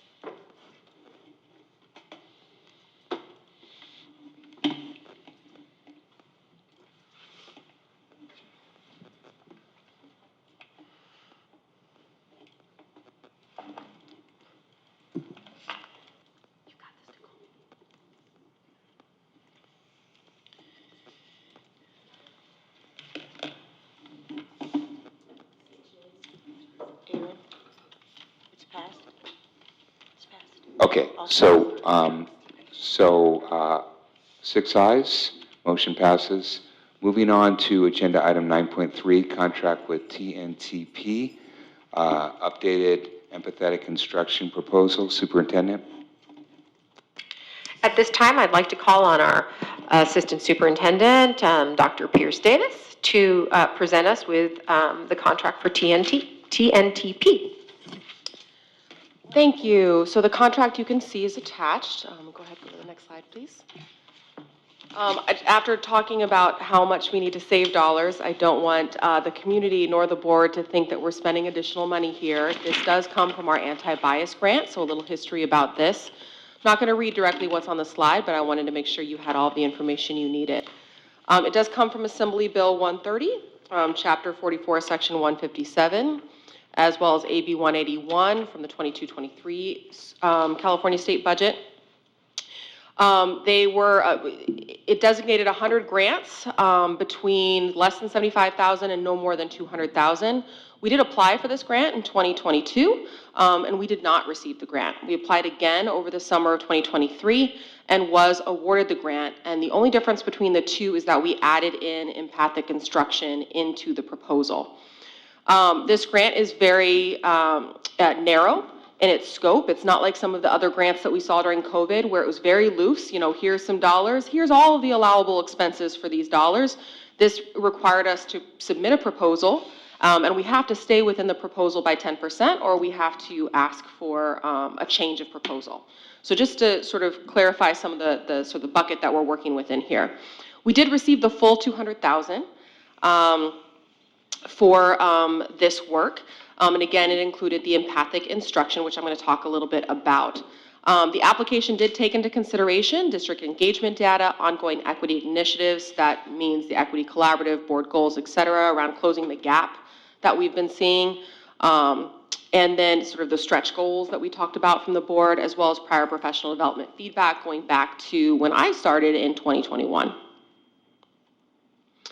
So what is empathic instruction? It's an evidence-based approach. It's about a 30 to 40-minute online intervention that incorporates teacher voice. So it's very short. In the long run, I know there are some questions about this, but really in the long run, we're talking about, we consult with NTA over 30 plus hours of professional development over the course of the year. This is 30 minutes of that. So it's a very small chunk of professional development that we're actually discussing here. It's individualized, so it's completed asynchronously. In fact, principals have already agreed to allow teachers to take this in lieu of a staff meeting. So a staff meeting is normally 60 minutes. Instead, this would sort of take place of that. And it complements our existing district sort of PBIS goals by balancing sort of negative consequence training. This is how you suspend a student. These are what the rules are, with sort of positive levers for change. What it produces and what it's been found to produce is up to, so it's not guaranteeing, but it's up to 50% decline in suspension rates. Specifically with students of color and students with disabilities saw the largest decline in suspensions. So that's what we talk about when we talk about narrowing the gap. Next slide, please.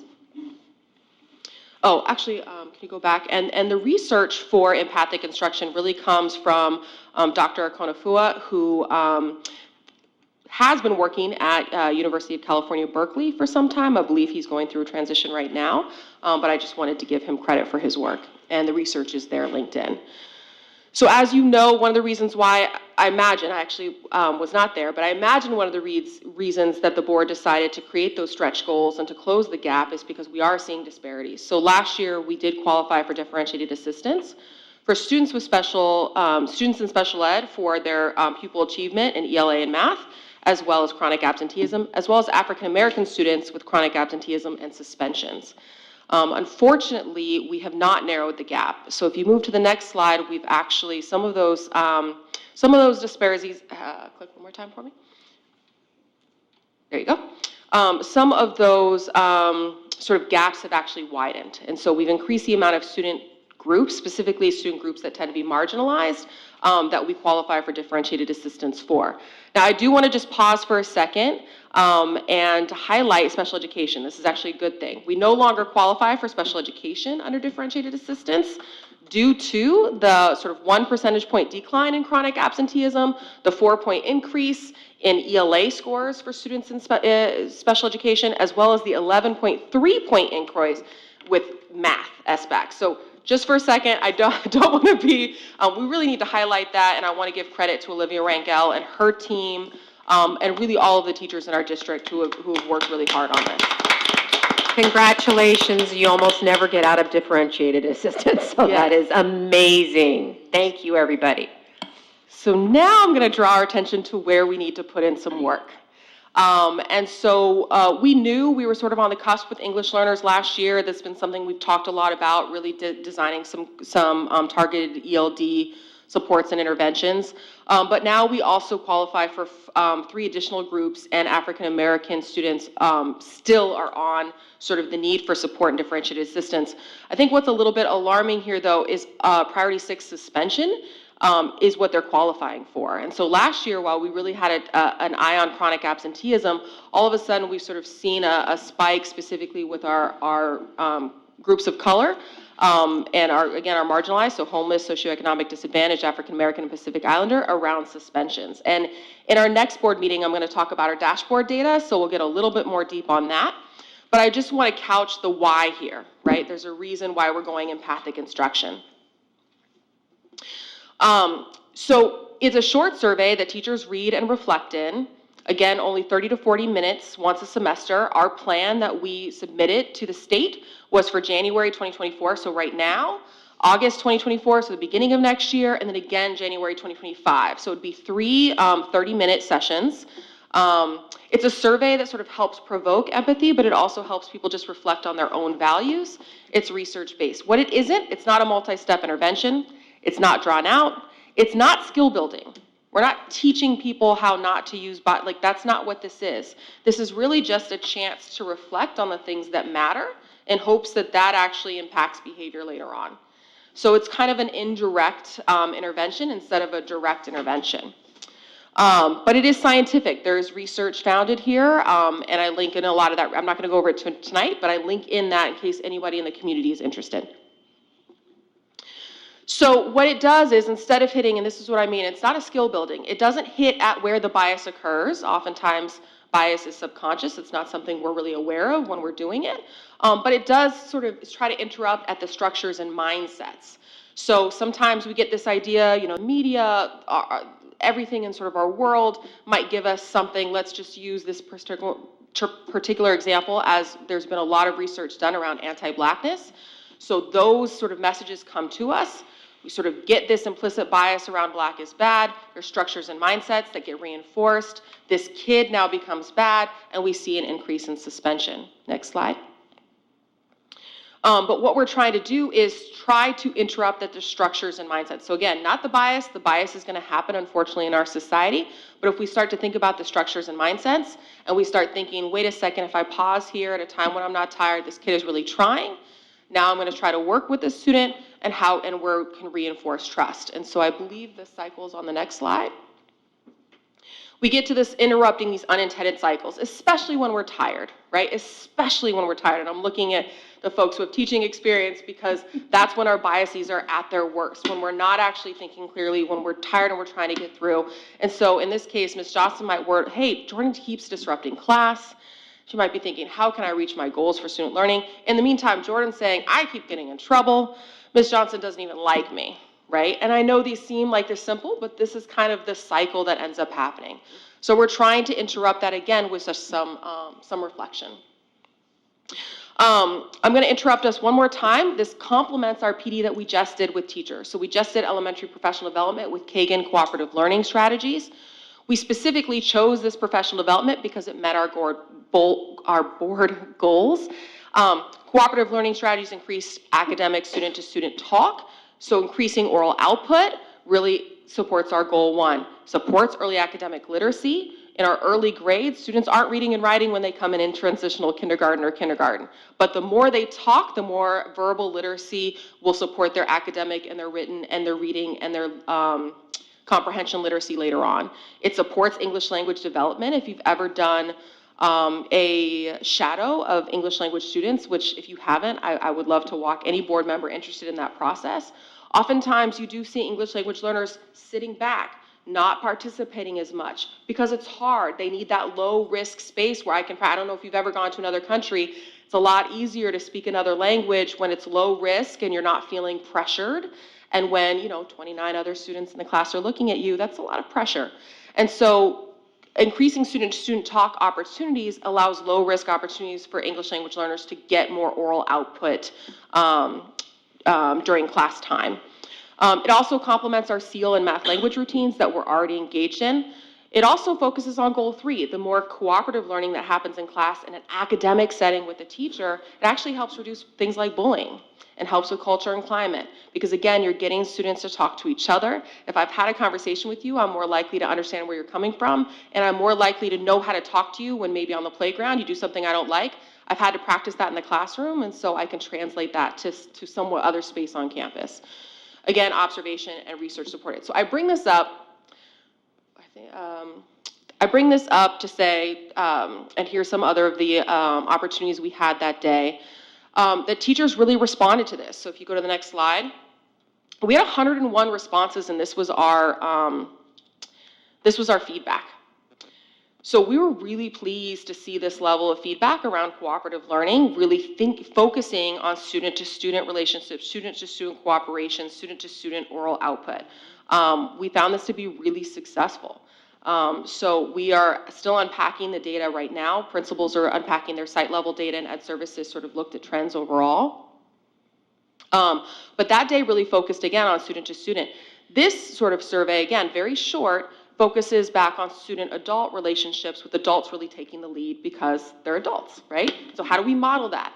And so this is just a little bit of a balancing act to say, okay, we focus on students to students, now let's focus on student-adult relationships. So the data, what data comes out of this?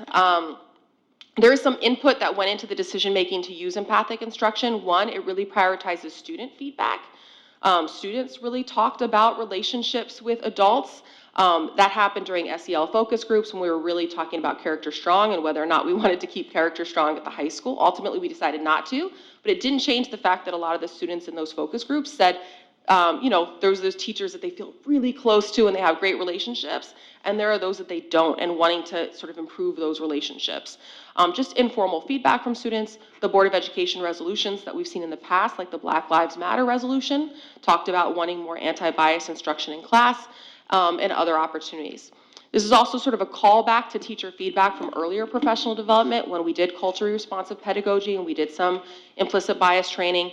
And again, it's data-driven when we look at our NUSD differentiated assistance. So just to remind us of what that looks like, we have to do something, right? We have to do something to sort of interrupt the suspensions that we're seeing, specifically for our English learners, our homeless students, our socioeconomic disadvantaged, African American and Pacific Islanders. So our data is showing we do need some level of intervention here.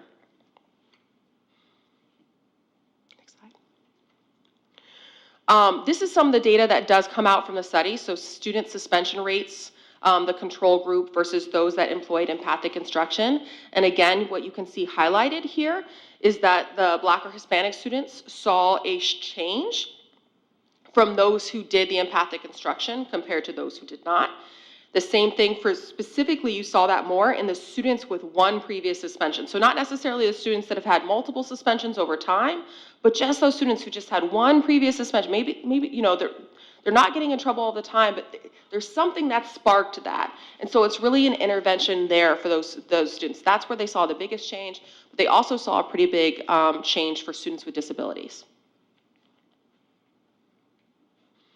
So again, just to go back, I just want to remind us, so student feedback, teacher feedback, data-driven, this is an area of need for us. And I just want to be clear too, no action is action, right? It sort of commits us to what we're seeing now, and those gaps are going to continue to increase. So unfortunately, we can't always wait for staff. That's ourselves included. This is me. I'm talking about me too, right? We can't always be ready for anti-racist work. Sometimes we just have to jump in it, especially when our data demands it, right?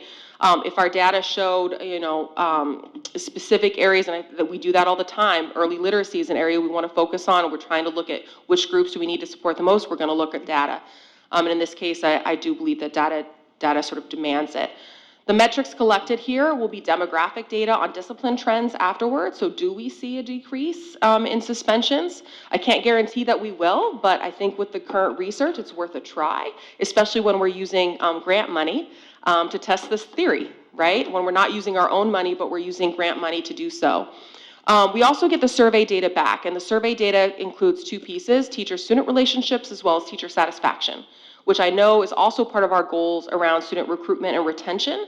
So it'll be interesting to see, because a lot of the research from this actually shows that teacher satisfaction and job performance, it's funny, the way Dr. Akonafua talks about it, he says, some of the most empathetic people in the world are teachers. They are prone to empathy. So let's build off of that beauty of these particular group of people that are attracted to education. And I just really love that statement, because I think it's true. Special group of folks that decide to become teachers. So again, those are some of the data that we'll be able to collect from this, which can be triangulated with other forms of survey data, like the California Healthy Kids Survey that we give every year. One of the questions on that survey is, do you have an adult that you feel you can trust? How connected do you feel to your school? Things like that. So we'll also look at that as well. I kind of talk about this like it's hard to explain because it's professional development, it's not professional development. This is not a standard, somebody comes and gives a trade. It's not what this is. So I'm using the gym metaphor as the best way that I know how to explain this. You can open the gym, it's a supporting structure, right? And you can have really good intentions to go to the gym, but if you don't put the work in, you're not gonna see any change. We are opening the gym for folks to think about their values and think about how they're instructing. We don't know whether there's going to be a change, but again, the best way to see is if we use grant money. I'm not going to read this, but can a short, simple programs like this, 30 minutes, can that really be effective? There has been some research, and again, please click the links if you're interested. Dr. Akonafua has positive results just from these very short simple programs. There's other studies also that sort of show that sometimes just these one-time quick interventions can actually have some pretty significant results. So in sum, empathic instruction is short, simple, and customized. It's easy to implement. It elevates teacher voice. In fact, sometimes, even though it is very confidential and very private, some of the quotes that teachers actually put in the first round of the survey may show up in the second round of the survey, so it's actually adaptive and sort of takes into account their voice, and it is evidence-based. So tonight, I'm asking approval for the TNTP contract, allowing schools to carry out the California state-approved empathic instruction modules as outlined in the anti-bias education grant.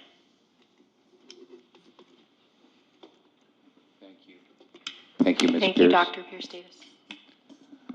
Questions from the board? Well, thank you very much for that presentation, and it makes a lot of sense. I didn't realize it was a half hour on, during a staff development day or during a staff meeting. So it's not taking a lot of time for other professional development. The thing I wish is that we had been told about this when the grant came in the fall. And because it almost seems that you've already started the work and the board hasn't seen it and the board hasn't approved it. And if it needs to be approved by the board, I think it needs to be approved timely. So that's my thought. It's good work, but don't leave the board out. So I would love for you and Dr. De Leon to kind of talk through what that looks like for grants. In all honesty, I have not been able to apply for as many grants this year, just out of capacity. But this is a particular grant where the proposal, when we get it, the proposal is set. So either we are asking for permission to even apply for grants, right? Because then you would need to see the application before we even submit it. And then that you're going to see a lot of applications that may or may not be approved. So I would love for you guys to sit down and just see what that looks like. Or if we get it, then maybe we're just saying, hey, this is what's in the grant. I don't know, but some sort of process for communication would be great. Because this isn't like I said, this is like the more traditional grants that we've had prior to a lot of the COVID dollars. So just understanding what that looks like. Yeah, I know there's been other grants that we've had also that they have implications for staff time that has to be, coordinating and everything. And it just seems that a grant, even though it's a grant, doesn't mean that the board shouldn't know the full picture of what it costs in terms of effort and know about it before you start implementing it. I don't think we should approve of you applying for grants, but maybe the superintendent can speak. I'll just say I will take full responsibility. I should have put it on a board agenda item to have her go over the grant after we applied. Because really, in my view, there's to present before you get it awarded. Yeah, it's more to do it after you receive it, and we should have done it after we received it, and I should have asked it to be like a staff report, and I did not. So I apologize for that. Yeah, and so then we can ask questions, or is it going to take up a lot of staff time? How well does it fit in with our goals? This way, it's already done. It's already, we're already invoiced for it. No. But we're not paying for this. No. We haven't got it yet. For it. It's No, not, where does the invoice go? I mean, No, we it's have. a grant. It's a grant, and it's a contract. We haven't signed it. We haven't done anything. so TNTP invoices the client. So who's that? So we have the $200,000. We've been given it for the grant. We Right. have to give So that we have money the money back. and then we, We have not started implementing yet. So the That's it. hope is to do it in January 2024. We have not implemented until it gets signed. Yeah. We're not going well, to sign it it is until we January get. 2024. It is, but we Right. have That's not right. done it until we only get been approval. Okay. Yeah. They're Right. here asking for approval. Yeah. Right. One of the reasons why I wanted to present in this meeting instead of waiting till the 23rd is because there is benefit. We're starting a new year. PBIS is January is when we reset culture and climate. We remember how much we remember our expectations. We remember how we want to be in a relationship with each other. We set New Year's, intentions or resolutions, whatever. But that is one of the reasons why we wanted to bring it to this meeting, so that we could start implementing right away. If you deny it today, we simply won't implement, and we will give that $200,000 back to the state. Well, I don't think that's not my thought to deny it. My thought is just to know about it early on. Other questions from the board? I have a question. And so just to clarify, also, sorry, we got new seats and the mic is different, obviously. But my question is around, so just to clarify, the NTA has, you've worked with them and they all agree and the teachers are on board and everything and we're all set to get this going? So no, I did not consult Okay. NTA on this particular part. We have consulted on the 35 other hours of professional development. This we did not. This one we prioritized student voice. Students really said this was something that they wanted to see more of, improve student to adult relationships. Because again, we're talking about 30 minutes in the year and we're pushing this into a staff meeting. We often don't ask teachers, what would you like to do in a staff meeting today? Although we often do. And I shouldn't have said it that way because we use ILTs, Instructional Leadership Team, sorry for the community acronym alphabet. But our we actually often do. But this is something that responds to our data, prioritizes student voice, and is really built into a structure that doesn't require any additional time for teachers. And I would say it did come back from some student voice in the sense of when we did our implicit bias and we did our culture responsive pedagogy PD, there were quite a few teachers who said, we've got to keep this going, we've got to push the needle forward, we have to keep moving forward. So yes and no. Thank you. I just have a quick comment. I just really want to appreciate staff being proactive in, taking the lead and applying for grants. I know that it is separate from your day-to-day, and to be able to look out for the specific grants and the needs of a student that meets the district goals every year. I'm just grateful that because we don't specifically have a grant writer position in the district, and that's hopefully something I would love for us to have in the future. I know that it takes a lot of time from our current staff to be able to resource those grants and to apply for them. And when we get awarded for those grants, it's amazing, to be able to do additional work without the added expense of the operating budget. So I just really want to appreciate staff and thank you for doing that. And honestly, I don't really need it to come to the board. I just need to know that it's being done. And I trust that it is being done. So thank you. Student member? Yeah, I also want to thank everybody. I think you've showed that it'll definitely benefit students with research that backs it up, and it's not coming from the direct budget; it's coming from a grant. So I am in support of this. That's what I wanted to say. Member Jones? I just also wanted to say thank you for doing this. And I know that, 30 minutes, as a teacher, that's nothing. And it seems like there's a lot of benefit for this. And I do know that grant writing takes a tremendous amount of time and effort. And so thank you for putting in that time and effort. And it's great to hear about what this is going to do. I kind of agree. I don't need a big, huge today on this coming to us before anything happens, because it is a very small period of time that we're actually, or that the grant opportunity that this will give is such a minimal, half an hour out of a staff meeting is nothing. So to me, I don't need to hear that, from that standpoint either, but that's probably also because of being a teacher and understanding what you're doing and how it impacts the teachers and the potential for students. I'm wholeheartedly, thank you for doing this. So, not surprisingly, I have maybe a slightly different perspective on this. So number one, appreciate, Dr. Pierce, all the work that you and your team put into this. And so I want to acknowledge that. The challenge that I have is that what I've seen as I've been on the board, and I think that this even predates my being on the board, is that we as a district are really good at bringing in a variety of initiatives, launching a variety of initiatives. And oftentimes they're really not tied clearly to kind of an overarching plan or goal. And then there aren't really measurable outcomes.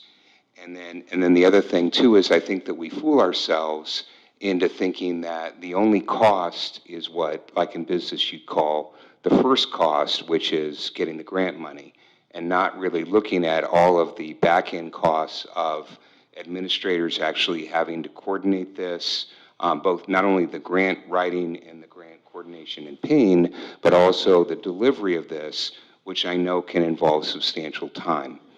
And the challenge that I have in this relates back to what Member Thomas had been talking about earlier, is so we as a board said this past summer that we're going to do things different, and that we're going to have very, very clear, smart goals, and that we're defining our priorities by those goals.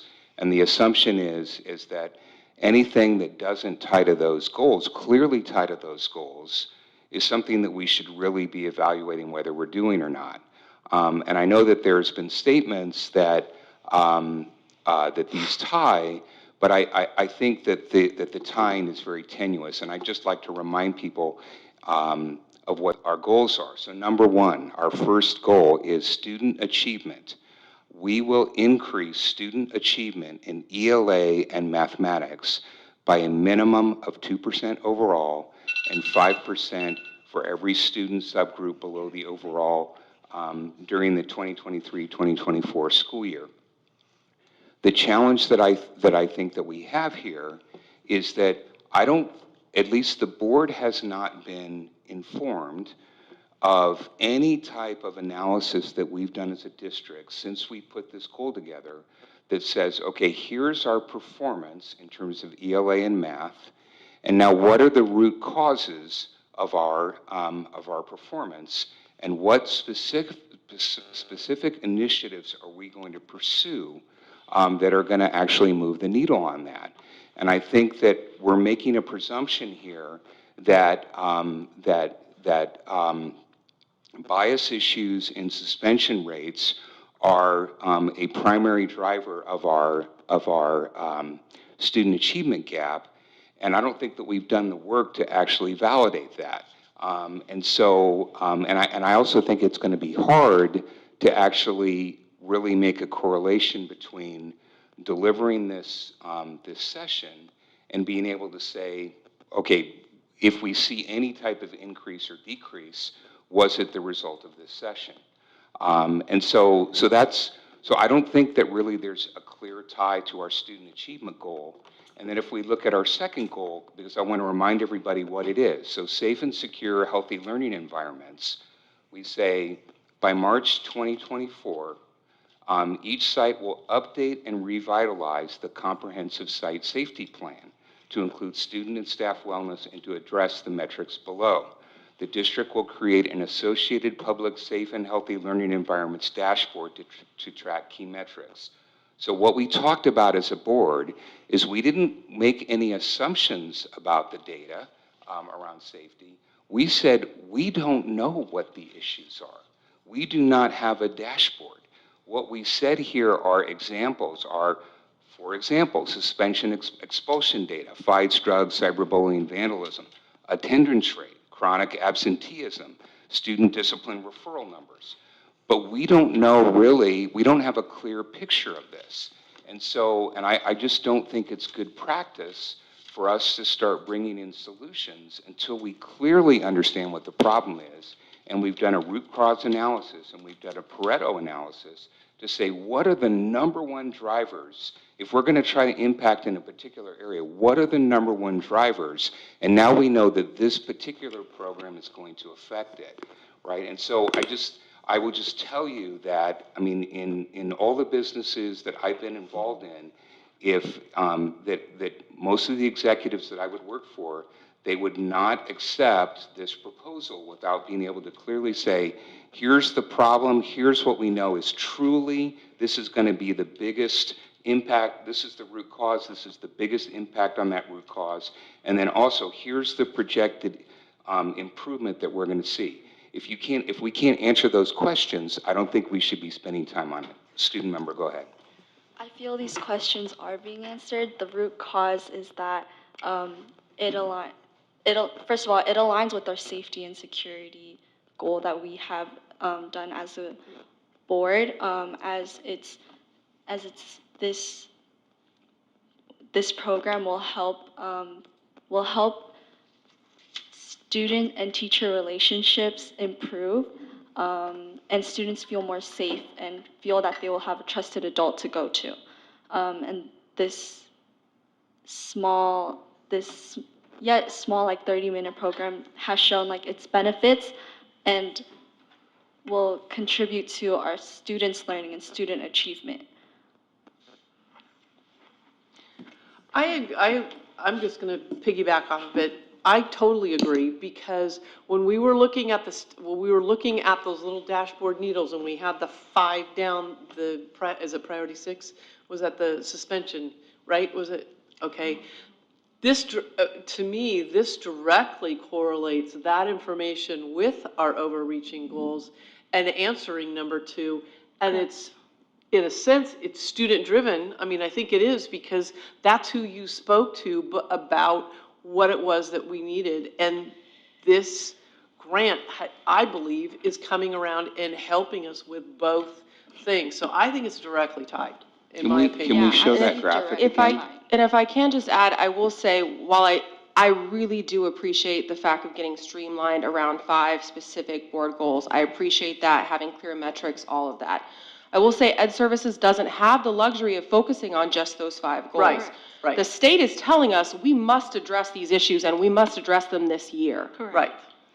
For African American students, this is now 2 years in a row that these students are having a very different experience in our schools than anyone else. And so my only concern here is non-action is action. Correct. Non-action is having those gaps get wider and wider and wider. Exactly. And so my hope is that even while we work on those goals, because those are goals, those are needed, but putting up a dashboard does nothing for kids. No. Doesn't mean And so nothing. while it's important, because it helps get us at a root cause, please trust that I'm not in any way undermining the goal itself, because it is important. We have to understand why students are getting suspended so we can hit that. That being said, there has been tons of research, and I would hate to see us turn our backs on the dollars and the time and the research that is out there. Now, granted, I just got my doctorate, so I happen to like research right now. That being said, I would hate to see us turn our back on all of that good work done at University of California, Berkeley, done at Stanford, because they have some really great research on this as well, done at some of the best and brightest universities, to turn our back on things. You know, we often talk, let's be in competition with other districts. Let's see what they're doing. Let's see this. This is an opportunity to say, we've seen this good work happen elsewhere. Let's now apply that to our goals, because we have to address this. The state is expecting us to address this. So, but I think we need to get some clarification here, right? Because let's hold on a second. There's a variety of things that the state asks us to do. But I think it's a stretch to say that that the state is mandating that we apply for this grant and we implement this program. That's not what she's saying. So, right, okay. But so, hold on a second, please hear me out. But what I would like to know of is, again, how can we start to solve a problem if we haven't even measured the problem? So our goal 2 right here, our goal 2 says, we don't even know what our safety statistics are. We need to put a dashboard together. So my question to superintendent and to staff is, where are we on this effort to actually, and by the way, what's our suspension rate, and how does it compare to other districts, right? I mean, do we know the answer to that? I think one of the questions you asked, though, was if we don't know what how is it that we respond? But if we do nothing, we already know what the outcome will be. Right? So putting up barriers to possible solutions is not going to solve this problem. And I think my only concern here is this is about as low-level intervention as I could possibly come up with, because trust me, if it was up to me, we'd be spending a lot more time on this. Correct. Right? Yeah. So this is the low-level, safest, very low risk. Teachers do it individually, so there's no sort of cross-talk. Like, this is as low level it gets. And if we're putting up barriers for a low-level equity initiative that is 30 minutes over the course of a year, an hour next year, I am really concerned about the direction we are going if we're going to close that gap, whether it be student achievement, because the students are suspended, they're not learning. Exactly. Or whether it be culture and climate. Again, outward-facing dashboard is a great start, but I'm not willing to wait a whole year to start making moves to try to change that data around. And I don't think the rest of our community is either. Would you drive a car, excuse me, just one second. Would you drive a car if you didn't have a speedometer? Oh my goodness. Okay, that is not a fair comparison. And honestly, like, I just feel like you're not here for the students, President Hill, and I'm very disappointed. And then secondly, have you heard of this term?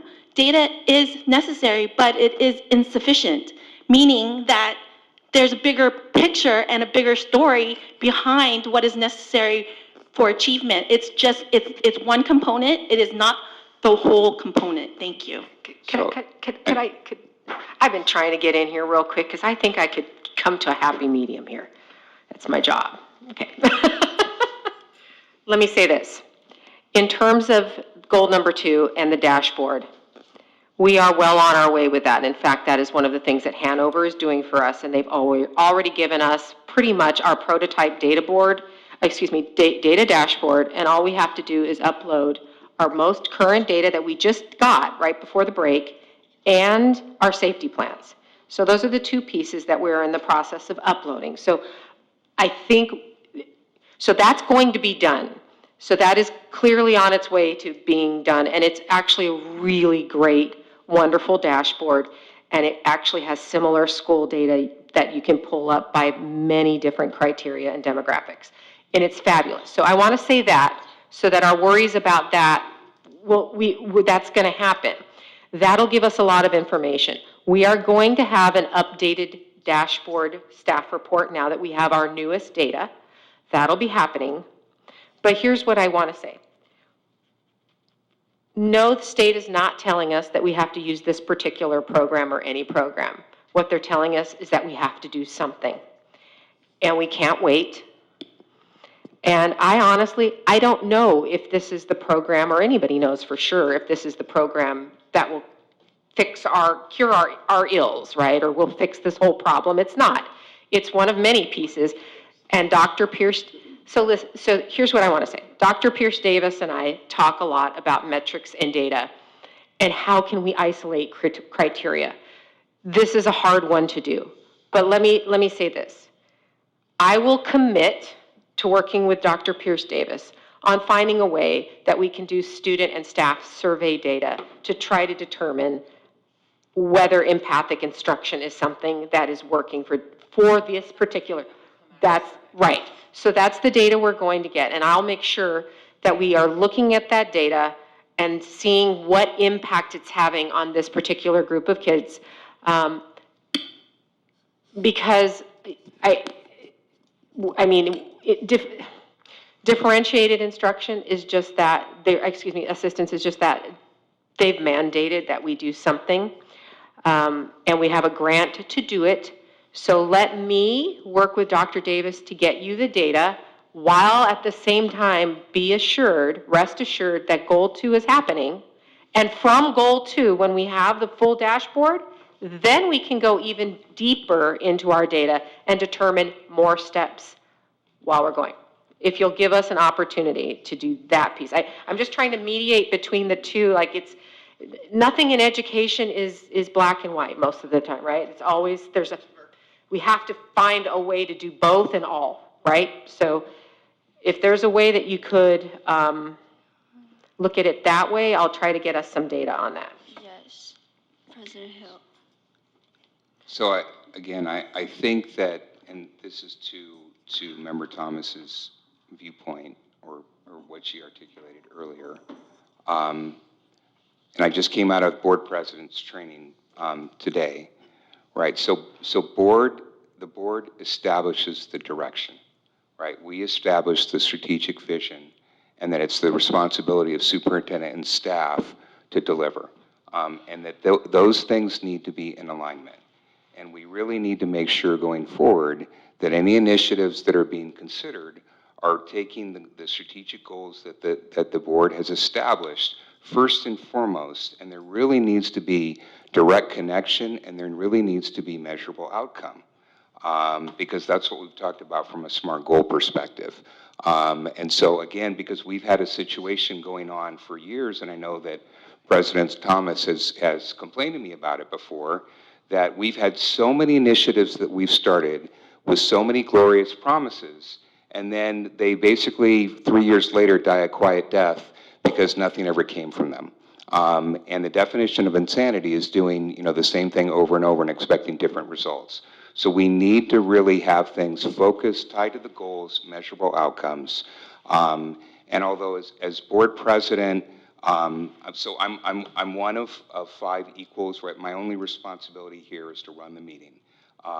But one thing that I am tasked with, that I was learning about today, is that we need to make sure that we have a certain level of decorum, and I don't mind free exchanges. I mean, I think that we need to encourage that, but remember, when I just want to say that I did not appreciate the last comment that you made, because you just said that I was not here for the kids.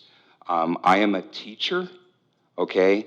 And I care enormously, and I think that is a very unfair characterization, and I would appreciate you not doing that going forward. Let's try to not make it personal. Let's talk about the issues. That's my request. I understand, and it wasn't personal. Thank you.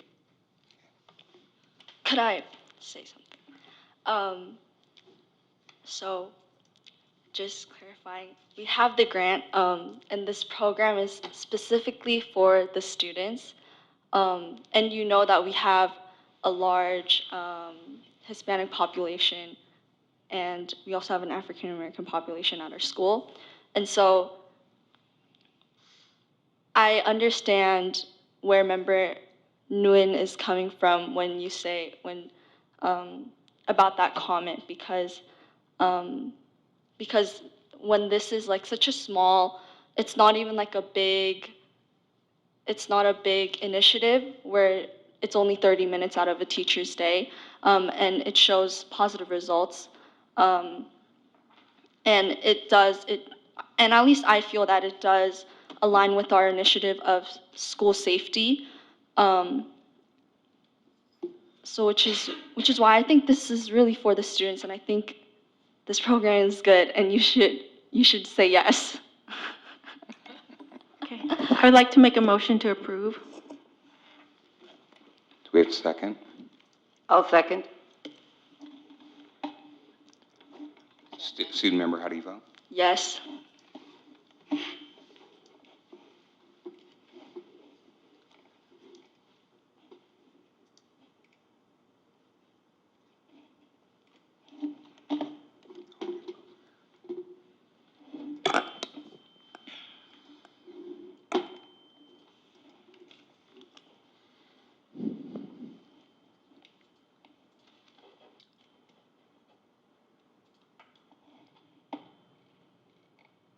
Ms. Euchster?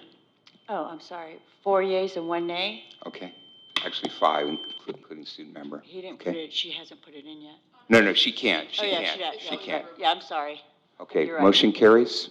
Okay, thank you. Did you specify who voted no? I did. Aiden Hill? I'm sorry, I thought it was, We should call that out when we Sure. announce. I'm sorry. Okay, I thought it was obvious. You're doing great. Thank you. okay. So moving on to consent agenda. Does anybody want to, so consent agenda personnel items, does anybody want to pull this item regarding the Director of Fiscal Services? You want to pull it? Okay. All right. Well, only because it's in draft form, and are we, are we approving a final draft? Yes, we're approving a final draft. I'm sorry, I forgot to take the watermark off. It's my fault. Okay. Okay, well, that was it. Thank you. With that, I would like to, is there any discussion? Any additional discussion? Okay, I would like to make a motion to approve the job description. I'll second.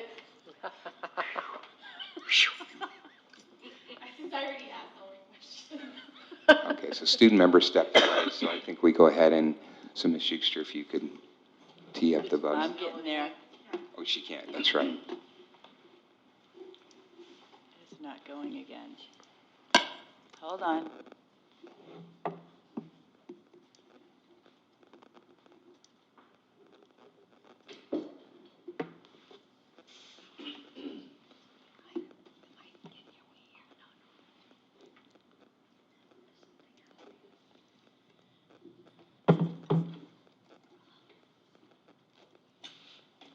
Okay, Ms. Schuster. 5 yeas. Great, thank you. Motion carries. Moving on to agenda item 11.1, Board of Education Committee reports, announcements, requests, debrief, and discussion. Student member, would you like to get us started?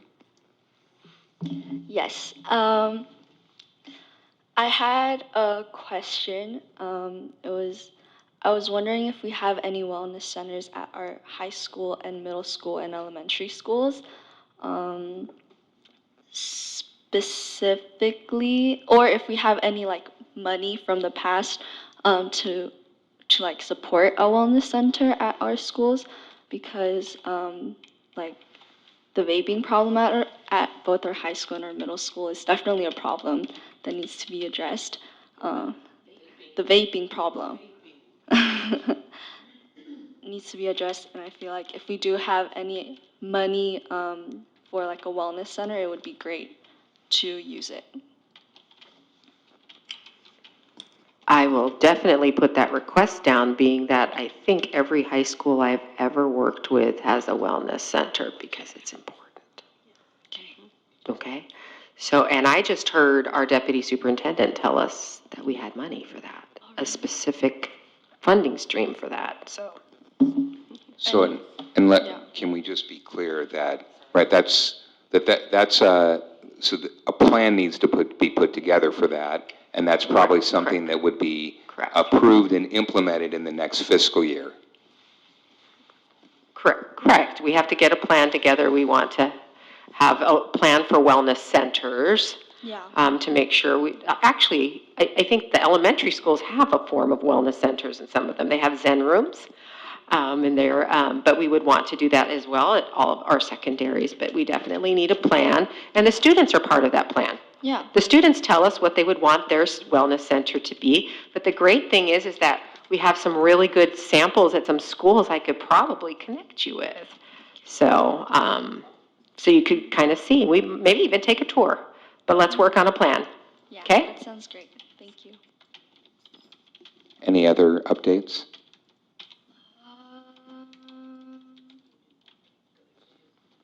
A lot of people from our high school made it to MVALs, so you should be proud of that. Did what? Made it to MVALs are a lot of athletes. Oh, good. Oh, okay. That's good. Yeah, for winter season. A lot of them. Okay. I think I can pull it up, but yeah. Which is, I'll share it at the end after everybody gives their comments. MVALs, sorry. And then also spring sports is coming up, so look out for that. Sign up. I'll share the MVAL recognitions after everybody else goes. Okay, great. Member Thomas? I got a notice from the ROP president, our superintendent, that our CTIG grant, which is like over $1 million, is kind of in the bag. It's hit a second round where some of the grants were reduced, but ours was actually slightly improved. So Mission Valley ROP is well-funded, and I think they're going to be working with us on helping us get a portion of that funding to benefit our students. Also, I'd like to request that we agendize two things. One would be the process and tools we will want to use for our board self-evaluation, and make sure that we have that scheduled in the next couple of months. And also, the superintendent will be having a mid-year evaluation, and we should also have a discussion item before that happens about what kind of instrument we're going to use for her formal evaluation, and also how we will conduct that mid-year evaluation. The things that need to be talked about in open session as opposed to closed session. Okay, thank you. I just got an email while we were in closed session about the liaison meeting. There's feedback on the mic. About the liaison meeting and whether or not we can move it to the following Monday, January 29th, because several of the city liaison members are not able to attend. Okay, Schilling actually had invited at least me. I'm not sure who they sent it out. I don't know the entire invite list. They're doing a review of their DLI, but if that's the only time the city can meet. So I think just for the quarter, but if you want to go to the Schilling DLI, Member Jones is Yeah, we can figure somebody to pinch yeah. hit. So That's fine. I'd like to go to the Schilling one too, if that is the okay. meeting that is happening, I'm definitely going to go to that. Okay. Okay, well then we'll have to talk to Kathy about that. So, is Member Jones on the, she's not on the. She's the alternate. You and I are primary. Right. So if we go to the city liaison, then you can go to the DLI. Schilling DLI. Yes. Yeah. Oh, Okay. I'm going to go one way or the other. She's going either way. Yeah. Okay. That's fine. So are you okay Yep. with the 20th? Okay. Perfect. Thank you. 29th. Okay. I will, I'll send out an email to Kathy tonight.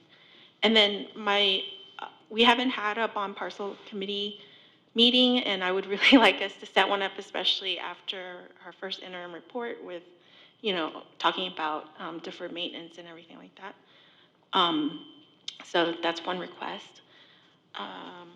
And then I just wanted to welcome everybody back for the new year, and I hope that everybody had a restful time during winter break with their families, and it was definitely well earned.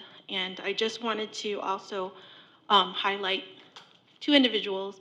Over break, I had dinner with my daughters, and we were talking about school and what's been going on and what have they seen around campus, who has done, things that they really liked, and they were just sharing stories with me, and the one thing that really stood out was they had talked about Miss Kelly, one of our math department chair, and assistant principal Coach Brown, how they have been reaching out to teachers and especially supporting the 9th grade class coming in, and really, asking other teachers who in their class do they have struggling students that they could help, and they have been really doing that,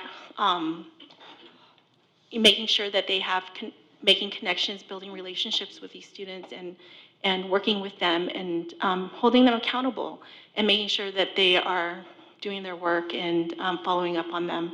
And they have a set of students that they have identified and have been working with them, so they are tracking some metrics and doing that. So in a way, it aligns with the empathic instruction, but they're doing this on their own. And I just really wanted to appreciate them, and also hope that what they're doing at the high school is really inspiring other teachers, because they are helping their cohort of teachers over there with students who are struggling in their classes. And if we can get more teachers to be able to reach out and just build relationships with our students, and to really help them feel safe, build a safe environment for them to be able to communicate and see where they can help them with school, or how they can, encourage them to be able to do better in school. I think those are all great things. And I just really want to say thank you, Ms. Kelly and Coach Brown, for taking your own personal time and doing that. And also to Ms. Kelly, I'm super proud of her because, she's also getting her administrative credentials in the process. And she's somebody that I have been watching since my kids have been back at the high school. And she does, all of her students love her. They love her teaching style, and they really do gravitate towards her. And so I just wanted to say thank you for doing an amazing job, Ms. Kelly, and we really do appreciate you. And I hope that the work that you and Coach Brown are doing are inspiring other teachers. And then I know that they're getting also support from Coach K and interim principal Murphy. So thank you to them also. And that's it. So I just wanted to end with that and appreciate everybody here too for all their hard work. Thank you. Member Blancarte? I don't have any committee updates. I just simply wanted to thank you so much to you, Tracy, and for all the work that you did to finally get together our first interim report, and along with everybody else that you worked with. That's great, and it's wonderful, and it's appreciated, and also to all of the staff as well. To Ms. Pierce Davis, and such, for looking for opportunities for grants and all of that. I think that's really important, to always be looking ahead and looking for ways to find money that we can use to fund our students. And also just a big welcome back to everybody at the school, at the sites, and all the students. And I hope everybody had a great holiday break. And, I wish everyone a happy new year. Member Jones? Again, I just would like to thank staff for all the incredibly hard work that they have done on the interim, and to take care of, the students' educational services and everything that entails. So thank you, the three of you, a tremendous amount for all the work that you do and everything that you have done, and it's very appreciated from my heart.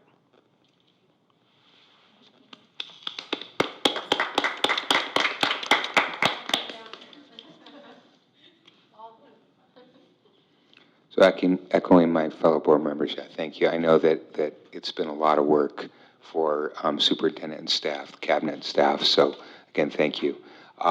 Just a quick update. So I actually attended today on a virtual basis the CSBA new board president training, and it was a good session. It was all day. Although there were a lot of people in there, we probably had about 40 participants across the state. Amazingly, there's been a big turnover on boards. They said something like, I didn't get the exact number, but it's somewhere 35 to 50%. And so a pretty big turnover. But I thought it was a good mix because there were some brand new board members or relatively new, and there were some that were more seasoned, and we had good facilitators. And there were a lot of interesting lessons learned.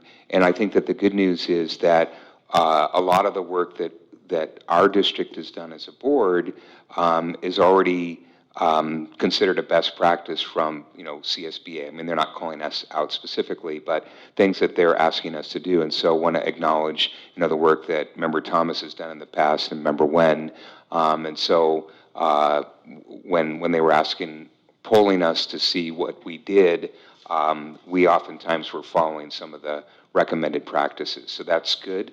But there are also some areas where I think that we can beef it up even more. One of the areas that they discussed was how increasingly there can be confusion in the public regarding public comment, and how not understanding from the public's perspective why the board shouldn't be responding back, because again, it's basically violates the Brown Act, and but to be able to explain that in layman's language why that is, and to do that in our upfront discussion, could be a good thing to do. So I'll be bringing back some of the recommendations for the board to consider later on. So that's an update, but overall it was a good training session, and so I would recommend that future board members that become president consider going to that.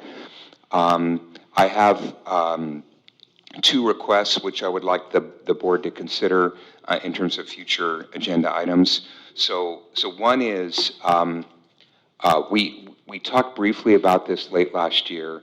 We talked about we talked about board norms, and we talked about the governance handbook, and I think that we agreed that and even CSBA says that you should refresh your handbook on a certain basis, and really the last time that we did this was about 3 years ago or maybe longer, or is it 2? Okay. And so I would like to, well, bigger. So. I think member Wynn had asked for a board handbook study session, right? Right, so what I would like to request is that when we went to CSBA, they actually had a whole session on the governance handbook, and I think some of us were there. I know that Member Thomas, I'm pretty sure you were there, and Member Jones, you might have been there. And I thought it was really good, and and it was led by a very experienced CSBA consultant who has helped guide boards in this area. And so I'd like to recommend, because we've been sort of detached from CSBA from a consulting perspective for a couple of years, and I thought that their program that they had laid out was a good one.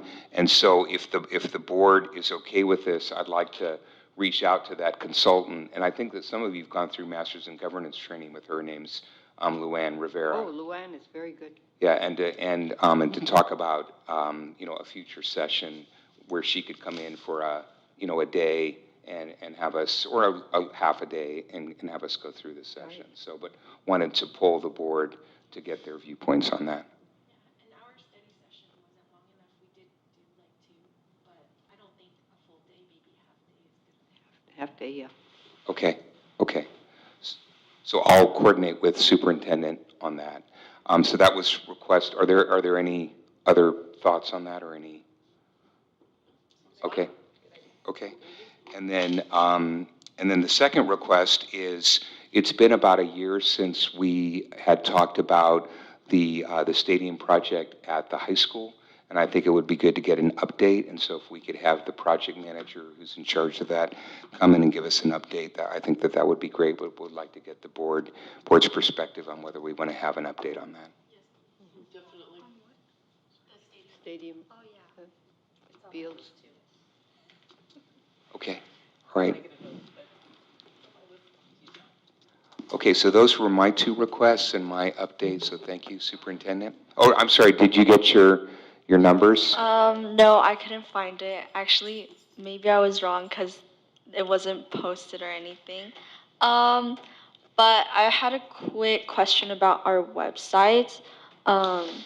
So, like, I find it hard the board meetings, it's hard to find on our main website, and I was wondering, like, if there was a way to design it so that our board meetings would be more clearly shown, so the community can know. Yeah. Absolutely. I wish I knew how to do it, but I will definitely ask Mr. Rose if he can help us move things around a little bit. Okay, thank you. Yeah, I believe, if I can chime in, I believe that it is a Brown Act requirement that the board agenda be prominently displayed on the main page. Can I ask clarification? Are you talking about the whole agenda, like? No, the Or meeting the link? notice. Just the meeting notice with the link to board docs. Okay, so because at the top, there's a tab that says Board Agenda, and you just click on it. Yeah. Right, but I think it requires that there be a notice that says board meeting and the date. Link. Okay. And then the link. Yeah. So, because otherwise, people would just have to say, gee, I wonder if there's a board meeting coming up, and they have to click on that link. So that's not, to me, it's not prominent. Even just like without the Brown Act, it's just very helpful to the community. Right. Yeah. And is that? Ms. Parks is saying it's there, and I thought I saw it today, too. Yeah. We're talking about like a calendar, it is like right a here. date for the meeting, right? Right, it like should, a date for the meeting, and then like a link to maybe our YouTube. Yeah. okay. But there should be a link to the agenda in board docs. There is. It's right here, right there. on the top. Well, yeah, but it doesn't say the date of the meeting. Well, I understand that. I mean, The but meeting announcements at the bottom. there are under meeting announcements on the calendar. But, Yeah, but but the link today's- to the, Where is it on the calendar? I didn't see it on the Right here. calendar. yeah. But it wasn't, today's meeting wasn't posted. Yeah, because it's a special meeting, so it would have. Well, it got posted under the board calendar, and then it got posted under meeting announcements. I'd like to chime into Nancy's comment. I wonder if our website has a capability to publish a site notice for special meetings. I know I've seen it done with other industries where you can publish a prominent site notice that appears right at the very top of the website, of the web page, and you can create, usually it's a very short message, and you can create a link that'll take you directly to the web page. And so I'd just be interested to know if our website does have that What's it capability. called? It's a website notice. It's a site notice. Is it like a banner at the top? It's a or- banner, yeah, it's a banner okay, at the banner. top, and it's generally minimal characters, but it does allow you to sometimes link it to pages. So I would imagine that we should have that capability, and I do agree with you that it should be more prominently displayed. This way, just for transparency's sake, we can publish, special meetings, or even just the meetings, just in general as they're coming up, because they're twice a month, and so I think just showing a site notice with that relevant information, just for the transparency's sake, would be great. Thank you. And can we also look at connecting that to Parent Square too?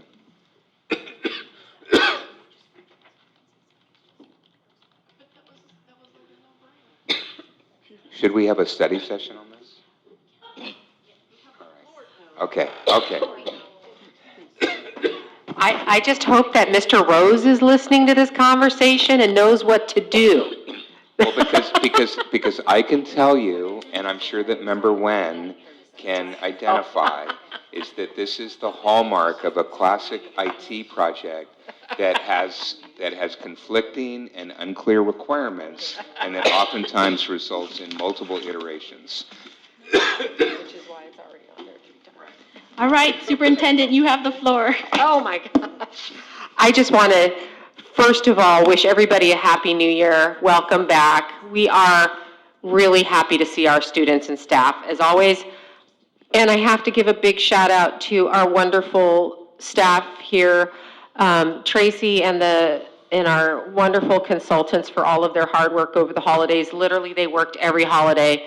And to Nicole, who had a marathon day today and like 18 meetings today that she led. And I know it's a lot, but our staff is so generous with their time and their effort, and I just want to thank everybody and wish everybody a good night.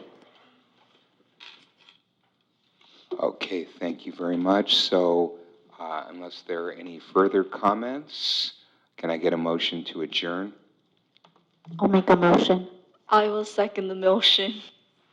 Okay, so who made the motion? Yes, sure. Member Plancarte moves, Member Lee seconds. Member Lee, how do you vote? Yes. Okay, yay? Yay. Okay. You went too fast. Who's won? Okay, and then are we just going to do a roll call vote? Who's won? Who motioned? It was Plancarte. Okay, and second? Member Joy? Lee. Oh. Oh, not Joy, yeah, Joy.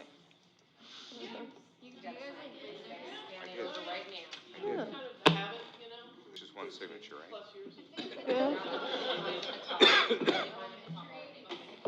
I raise my hand all the time, even at home.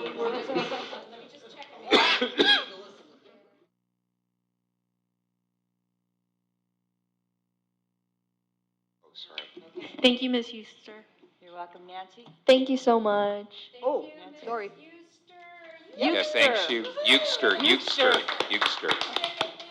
Thank you. 5 yeas. Okay, thank you. Have a great night, everybody.